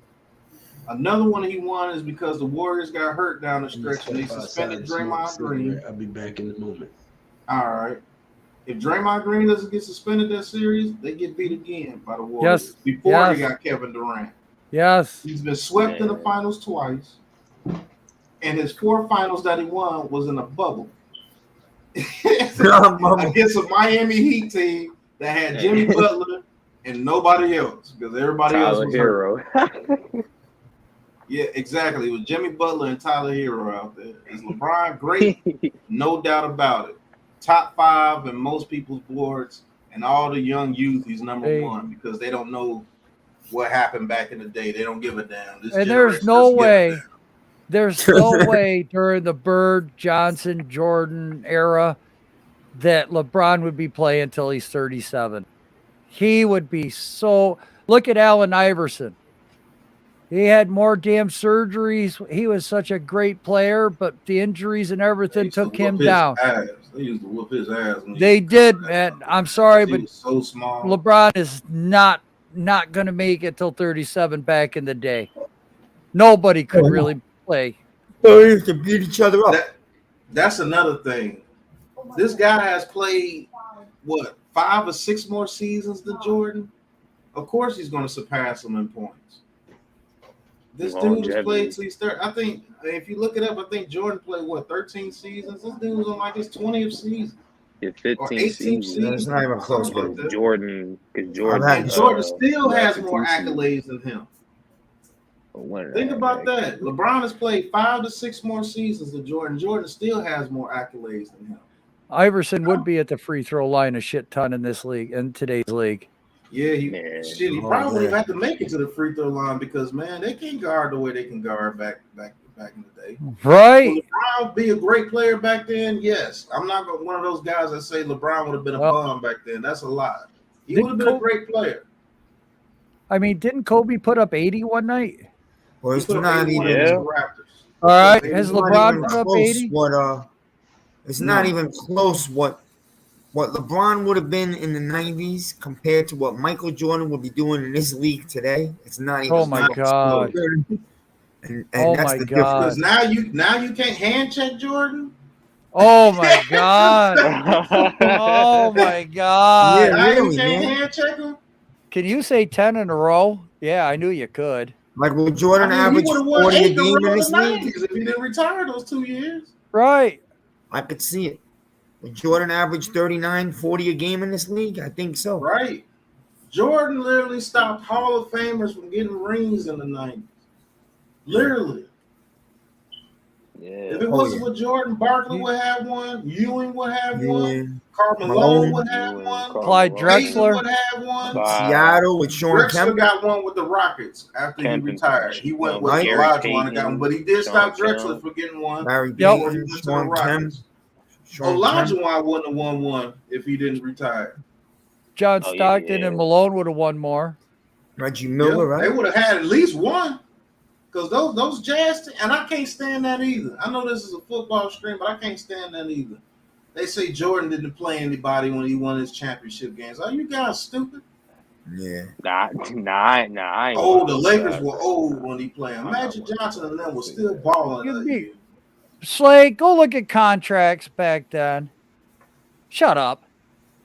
Yeah, free agency was different back then. Ain't Lucky to nobody get care Like 1 about guys these million back in the then, Galaxy. NBA. like Yeah, guys nah, got Don't tell millions me about back in these. that day. I don't want to hear about these YouTube characters, guys, Galaxy, yeah, like He this says white MJ idiot, is not a top 20 player. Is he stupid? like this nah, white Yeah. guys clown back from then, YouTube bro. who knocks people out that sit there and let him knock them out. I want to see that Right. clown get in the ring with Mike Tyson. He's been talking about lately. I'd love to Oh see yeah, that. Jake Paul. I'd love to see Tyson knock Yeah. that guy's head right off his neck. Right, he would too. Yeah, but guys back then in free agency, like they was like signing what, like 7-year deals, like something So like you that. mean to tell me a man that Free beat agency Magic was Johnson different in the back finals when the Lakers they still were good. Kareem and them was still there. They was on their last leg. Okay. Okay. He beat the Trailblazers that had Terry Porter, Clyde Drexler. Oh, what's my man? The X-Man, him. Y'all don't even know these older players. That's why y'all say you didn't play anybody, because y'all don't know the older players. That Oh my Portland God. Trailblazers team was stacked. Charles Barkley would throw his ass around everywhere. Charles Barkley And was then the great, man. Suns with Kevin Johnson, Barkley Charles was great. Barkley, Danny Ainge, Danny Barkley was Ainge, great. Chambers, Marley, Tom Dan Marley. Chambers.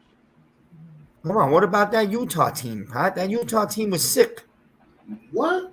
Hornacek, Stockton, Malone. So just because, Carr.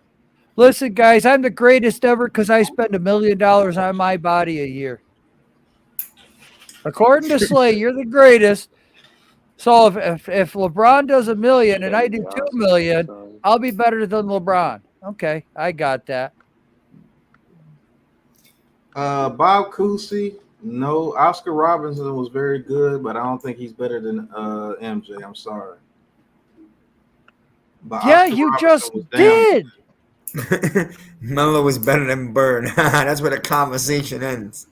Like Buko Oh, was saying, the same guy that Slay's talking about said Melo was better than Bird. LeBron spends Oh $1 my million God, on his he was- body every year. Back then, you'd be lucky to get $1 million in the NBA. Okay, LeBron has Tom- 4 chips. He's 4-6. It's why he's not better than MJ, but he's going to eventually suppress Kareem Abdul-Jabbar in points. Man, listen, LeBron, I'm sorry, is not even a sweat hair on freaking Kareem Abdul-Jabbar's nutsack. You guys have no idea what that guy had to battle with. You watch when what's his name elbows him and he just hauls back and just knocks his freaking block off on the video. I remember Buko. Oh yeah, okay. He didn't. He just went oof and freaking stood up, walked over to him, said, "Okay, bitch," cocked his hand back and flattened him right there on the court. You want to play rough? Here, this is how we're gonna play. And if you want to be real about it, you can make a case that Wilt was better too. I'm not gonna listen. Will Chamberlain. I guess not. I don't know, Man, bro. Listen, I man. don't I like grew up a you guys diehard. Sorry, LeBron Pat. is all you I grew up a got. diehard Knicks fan, and I watched Jordan take my heart out every single year, man. And Right. You know what? I grew to love the guy because if you can't beat him, it is what it is. That guy's the greatest I ever saw. It's not close. Nobody even close. It doesn't Killer matter how instinct, much man. you. Did Yeah, you listen? Wilt listen to ran a him? 4.4 and did hurdles at 7 foot. He's an athlete. Did you listen to the whole conversation, Ash, or Chamberlain's Ash, or an just that athlete, part? man. Did you listen to the whole conversation or just that part? Only what you wanted to listen to, or everything that I said? Legitimate question. Did LeBron score 81? Legitimate question. What am I saying that's false? What did I lie about? What am I missing here? Who has more rings?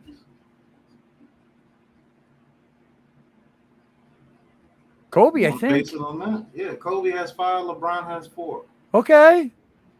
Seeing as to how we count rings is such an important process. I mean, all I did was ask a couple of questions. And you say Hold that I'm on. not going to listen, and I'm insulting. Okay. There's something also to not joining other star-studded teams to win your championship or lose your championships. Yeah, Miz, that says a big part of it. You think Bird and Johnson are Super getting teams. together? Yeah, players didn't do this in the 80s and 90s, man. They didn't collaborate and plan on getting together. The closest thing you had to that in the 90s is when they formed that little mini big three in Houston when Barkley, Pippen, and Olajuwon played together, but they were all damn near 38, 37. Yeah, they were. That did not work very well. That was the end. That was the tail end. Yeah, right. They weren't in their prime. You know what I'm saying? Patrick Ewing didn't go join Jordan and Pippen so he could just get one. You know, he said, no, if I can't win one with the Knicks, then I'd rather not win one. And that's how players were back in the days. I mean, those Knicks teams, do you know those Knicks teams would have died before any of them went over there and joined Jordan. They hated that man. Right. Teams too. Could you see Patrick Ewing going over there? Reggie Miller and them too. They hated Jordan. Miami Heat back in the day. Well, Alonzo Mourning and them. They hated Tim Jordan. Hardaway. Mourning and the Heat versus LJ and the Knicks, man. Those were wars. Right. Yeah, that's when the playoffs were the playoffs, at least to me. Those too. playoff series back in the day when they had man, that used to go hard. I couldn't wait to get in front of the TV when I was. I remember the first round used to be the best of 5 and not the best of 7. Can't deny there's a debate. Okay. All right, you're right. There is no debate about LeBron. Jordan won 3 titles, took 2 years off to play baseball, comes back, wins 3 more titles. Let me know when LeBron does that. I'll be right back. How many scoring championships has LeBron won? Jordan got like 10. How many? I think they're tied for MVPs. I don't know. They may be tied for MVPs of the league. Like, it's not even close, man. How many times has LeBron been all defensive team and all offensive team in the same year? Was a pot of gold. Yeah. Okay. So. Yo, Pat, guys, I'm gonna bounce out. I'm tired tonight. I'll see you guys in the next stream. Keep going at him, Pat. Let him know. Nobody disrespects the greatest ever, Michael Jordan. No, Ash, I'm telling you, there's no debate between LeBron and Jordan. That's what I'm saying. Joe, I see you tomorrow. He Joe, said right? Michael Jordan Space Jam to LeBron Space Jam in the debate. Have a good night.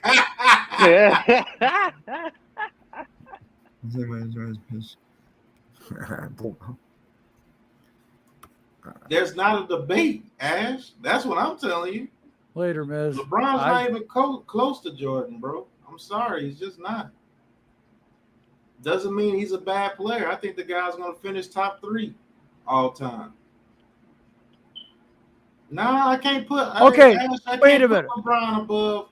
He said there's no debate, but Ash says right here the debate is with Jordan and LeBron. He says below there's no debate, but he says here the debate is with Jordan and LeBron. End quote. No matter what you side on, no matter what side you're on, you can't deny that there is a debate. But he just said there's no debate. But above that, he says there's a debate. I can't win.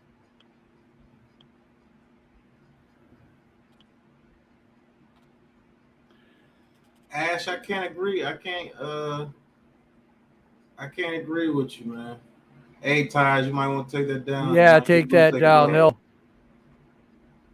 But Ash, he is not the second best of all time. I can't put him above Magic for sure, and I can't put him above Kareem for sure. Not right now. I think Ash said you can't say that there's not a debate as far as LeBron and Jordan. There has to be a debate between LeBron and Jordan. I'm saying there's not a debate. I would agree with Pat on that. There isn't a debate. You can't deny. Yeah, I can. I can deny there's a debate. Because I had to listen for the first couple of years of Michael Jordan's career, how he's never going to win a championship from these so-called experts because he puts up 50, 60 points a game. What? I had to listen to all that crap about how Michael Jordan's never going to win a ring. He's never going to get to a title. He's not going to do anything in this league. All he's going to do is be a high scorer. He's not a difference maker. He's not a playmaker. All he does is he takes the ball to the lane and puts up points.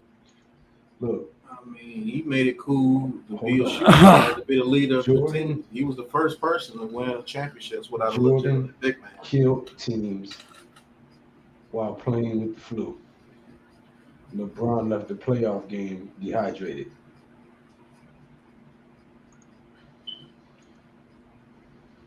LeBron is a great player, no doubt, but I cannot put him anywhere near Jordan, Magic, and Kareem. Do I need to repeat that?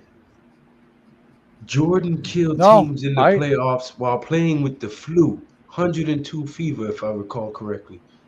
I remember the flu game. LeBron James left the playoff game because he said it was too hot when they was playing in Arizona. Y'all remember that? Has Jordan ever been swept? Has Jordan ever been swept in the finals? No, because he never lost the finals. Has Jordan ever not shown up in the finals like he did against my Mavericks? Nope. Jordan in the finals was an absolute monster every game that he played in. And the playoffs. And the playoffs. How many times did he take the Pacers down? John Stockton and the Knicks. Fans think there's a debate between them. It has been the topic of the past 2 decades. That is true. I have heard this debate numerous times. Okay, Joe, whatever you say, you're right. Let's change the subject right quick. Who is the GOAT of football? Tom Brady. Or are we talking about position, or are we talking about just in general? Just the GOAT, period. I mean, Tom Brady has 7 rings. Yeah. But man, it's hard to put him in front of Jerry Rice. Man, it's hard. Because Jerry Rice, man, his stats, you think Brady's stats is untouchable. Man, name a receiver that's going to get 20,000 yards anytime soon. The closest person who's going to do that was Antonio Brown before everything started happening with him. Right? I don't even think Fitzgerald is close. How long Again, different times, different. And he played in a league where people were getting killed over the middle. Oh my and God. it was a lot. And holding was almost allowed during that time. And Jerry Rice was very little too. He was a slender guy. He wasn't no cock diesel receiver. Right. And he ran almost a 4.7 at the combine, but that dude could not be catched from behind. Yeah. Like he caught the ball, it was like he was fast as shit. Same thing with Victor Cruz. Victor Cruz ran a 4.6, I think it was, but when he got the ball, he ran like a 4.3. If you want quarterbacks in the 70s, I'd say Bradshaw was the best. In the 80s, I'd say it was Montana. Montana was a beast. In the 90s, God, that's a hard one. The best quarterback in the 90s is Brett Favre. Yeah. Oh, Who's better than Brett Favre? Now listen. I think he's still on the quarterback to get 3 back-to-back MVPs. Favre led the league in interceptions, I think 3 times. He did, but no. I just mentioned that because people love to say that about Eli Manning, but Brett Favre, who some people considered one of the greatest quarterbacks ever, did the same thing, and nobody. And he has one less ring. The 2000s is turmoil. I mean, we all love Eli, so we're going to be biased. It's Brady. From 2002 all the way to now, it's Brady. You got to give it to him. Well, yeah, you got to say it's Brady. You got to. Because he beat Peyton Manning. He didn't beat Eli, but he beat Peyton Manning. He beat all the other good quarterbacks. Phillip Rivers. All those other quarterbacks, they couldn't beat him. Yep. Only guy that beat him was Eli. You got to give Brady from 2002. Beat the younger brother. Because Brady in the 2010s, you got to give him the 2010s too. Is Eli better than Favre? Are we counting by rings, or are we counting by turnovers? Are we counting by, career record? How do you want to look at it? I think personally, Brett Favre had a better arm. But if we're talking about the big moment, I'd take Eli. But I like Brett Favre though. I thought Eli was way more clutch than Brett Favre. Ash, are you asking this question by who was better to look at, or who was just a better all quarterback? Pause. And Brett Favre was a gunslinger. You know how to You get know you what I that mean. one. Listen, I mean, Brett Favre, his father passed away, and he threw for what, 5 touchdowns? Right. But when it came to the heat of the moment, you know, that final drive, was Eli better than Favre? I Hey, think I there's tell you nobody what, better than Eli. they played each other in the NFC Championship, and who won that game? Right. You're right. Enough said. Right. And it was in Lambeau and in freezing cold. They had every advantage you can think of, and Eli won. I mean, that's a legit question, Ash. I mean, because you can go either way. Because Favre, stats wise, I think is better than Eli. There's no question about it. Well, yeah, because if you want to put everything, they were all chasing his records. They were all Favre's records. Yeah. They were Marino's records all at one time, and then Favre broke them, and then Peyton, Brady, and Breeze were chasing Favre's records after that. So it's about, do you care about the stats and consistently making the playoffs but only winning one ring? Or do you care about the guy who is arguably one of the greatest clutch quarterback besides Joe Montana? I think Joe Montana might get him when it comes to clutch quarterback play. I can't say Brady because he beat Brady twice. So it's between Eli and Joe Montana, to me, the best clutch quarterbacks of all time. Now, if you're talking defensive players, though, from the 70s, my God, I really don't know who to go with. Lambert was an animal. Ed Too Tall Jones was a beast. Mean Joe Green. That steel curtain was phenomenal. I mean, God, I don't know. I mean, the Raiders had a damn good Jack Tatum. You know, how the hell do you determine the best defensive player back then? I mean, God, Alzado was playing in late 70s, right? Who do you go with in the 70s for the best? I mean, I'm sorry, the 80s is LT. Yeah, I mean, that's the only clear-cut era you can say. Exactly. In the 90s, who would you say was the best defensive player? Kevin Green was damn good. Hey, Reggie White was a beast. He was. I'm not saying anything. But are you gonna put Prime in there? In the 90s? Deion Sanders, yes, got to. I mean, Rod Woodson was there too. He played wide receiver. Ronnie Lott was in that mix. I'm sorry. Ronnie Lott in the 90s? No, Ronnie Lott was an 80s guy. Yeah, but didn't he play into the 90s? But not only a couple of years. Past his prime. Yeah, he was past his prime. Ronnie Lott was in the 80s, but you know the 80s is LT all day. Right. Even though what year LT came? 81 to 93. 81? Yep. Yeah. But 92 and 93, he tore his Achilles 92 and tried 93 and then found out he's not going to get tested for recreational drugs no more and left. I mean, he played 10 seasons. Oh, what was his name for the Chiefs? 12. Derek Thomas. Derek Thomas. Closest thing to LT. Yeah, Derek Thomas. Derek Thomas and Reggie White played together. Yeah. Yep. No, they didn't. Derek Thomas didn't play with Reggie White. Yes, it was. No, it was Warren Sapp. It was Warren Sapp. Warren Sapp. No, Derek Brooks. Warren Sapp never played with Reggie White either. Derek Brooks. No, with Derek Brooks. Derek Brooks played with Warren Sapp. Warren Sapp. Yeah, that was that Tampa team that won the Super Bowl. It's between Derek Thomas, Reggie White, prime time. Rod Woodson was a dog too. You can't take him out of there. Y'all sleeping on Bruce Smith. Yeah, Bruce was still playing too. Shit, that's hard, Joe. Defensive player?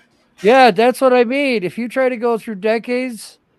Oh, man. It was Neil Smith and Derek Thomas. That's who played together. Pat. Good one, Jason. Pat. Thank you, Jason. Slay is in the chat.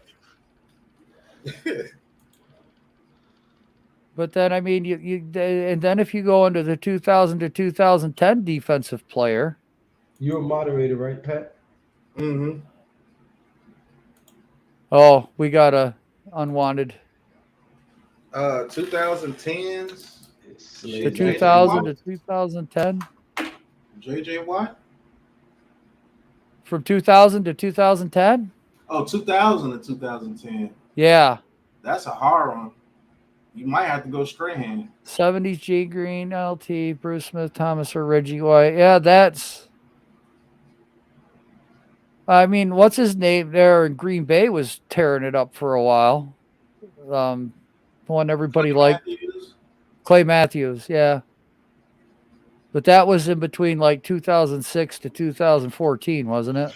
That was like in between. Yeah, I mean Brian Dawkins, he was doing that time. That was probably the most down time, the 2000 to 2010. Yeah. You might have to get that to Strahan, bro. You might have to give it to Strahan. Warren Sapp. Warren Sapp was Warren Sapp. Yeah. Or Strahan. Warren Sapp and Strahan played during that same time, and Strahan led the league with sacks. That's when he broke the record. And Warren Sapp has hated him ever since and been hating on him. I ain't gonna lie to you. Warren Sapp was a better player. Bro. Oh, who was the guy in Miami? Jason Taylor. Jason Taylor. Yep, I forgot about him. Jason Taylor. Oh, Ray Lewis. How the hell I forgot about Ray Lewis? I don't know how we forgot him, but Lewis, Taylor. Oh, God, there was. Yeah, Brian Urlacher. I forgot about that. Brian Urlacher. Yeah. Junior Seau. Yeah. No, Junior was on the down end during that time. Junior was more 90s. Shit, he played until he played in the 2007 Super Bowl against us. Ed Reed, yeah. Okay, Slay, I'll give you Ed Reed. Troy Polamalu. Polamalu.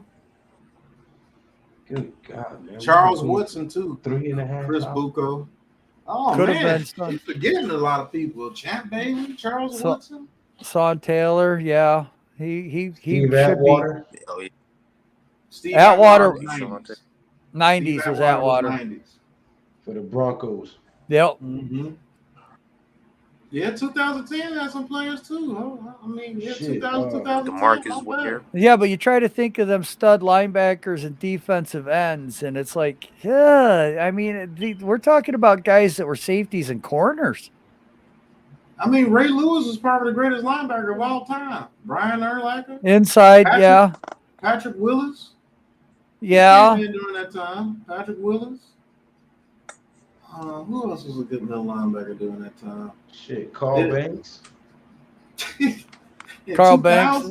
Yeah, 2000. Oh, not in 2000. 2000 to 2010. I'm just naming linebackers that was good. Damn. Harry Carson. We didn't even say him or Carl Banks. Yeah, but LT shuts all them down because they were like right. 80s guys. I loved Gary Reasons, but yeah, he's not even close. In 2010s, it has to be either J.J. Watt or Aaron Donald, hands down. Yeah, 2010 till now. Got to be J.J. Watt or Aaron Donald. Dwight Freeney. Dwight Freeney was good. Him and Mathis was good. Dwight Freeney was that dude too, though. Freeney. Who was Syracuse the guy that played graduate. for the Saints? Who was the guy that played for the Saints? Cameron Jordan. No. Before Cam Jordan. Yeah, it was before. Oh, who was that dude that played for the Saints? He was good as hell. He died too in like a car accident, like a road rage incident. Wasn't the dude with the bounties? The bounty incident, was it? He played on that team. I can't think of his damn name right now, but he was good too. Like what year? 2004 to 2009, around there. Oh, I can't think of his damn name. But he was good as hell. Oh man, we forgot about Darrell Revis. Oh Darrell yeah, Revis, 2010s, yeah. Richard Sherman. Well, no, Richard Sherman was like 2012, around there. 2014. 2010.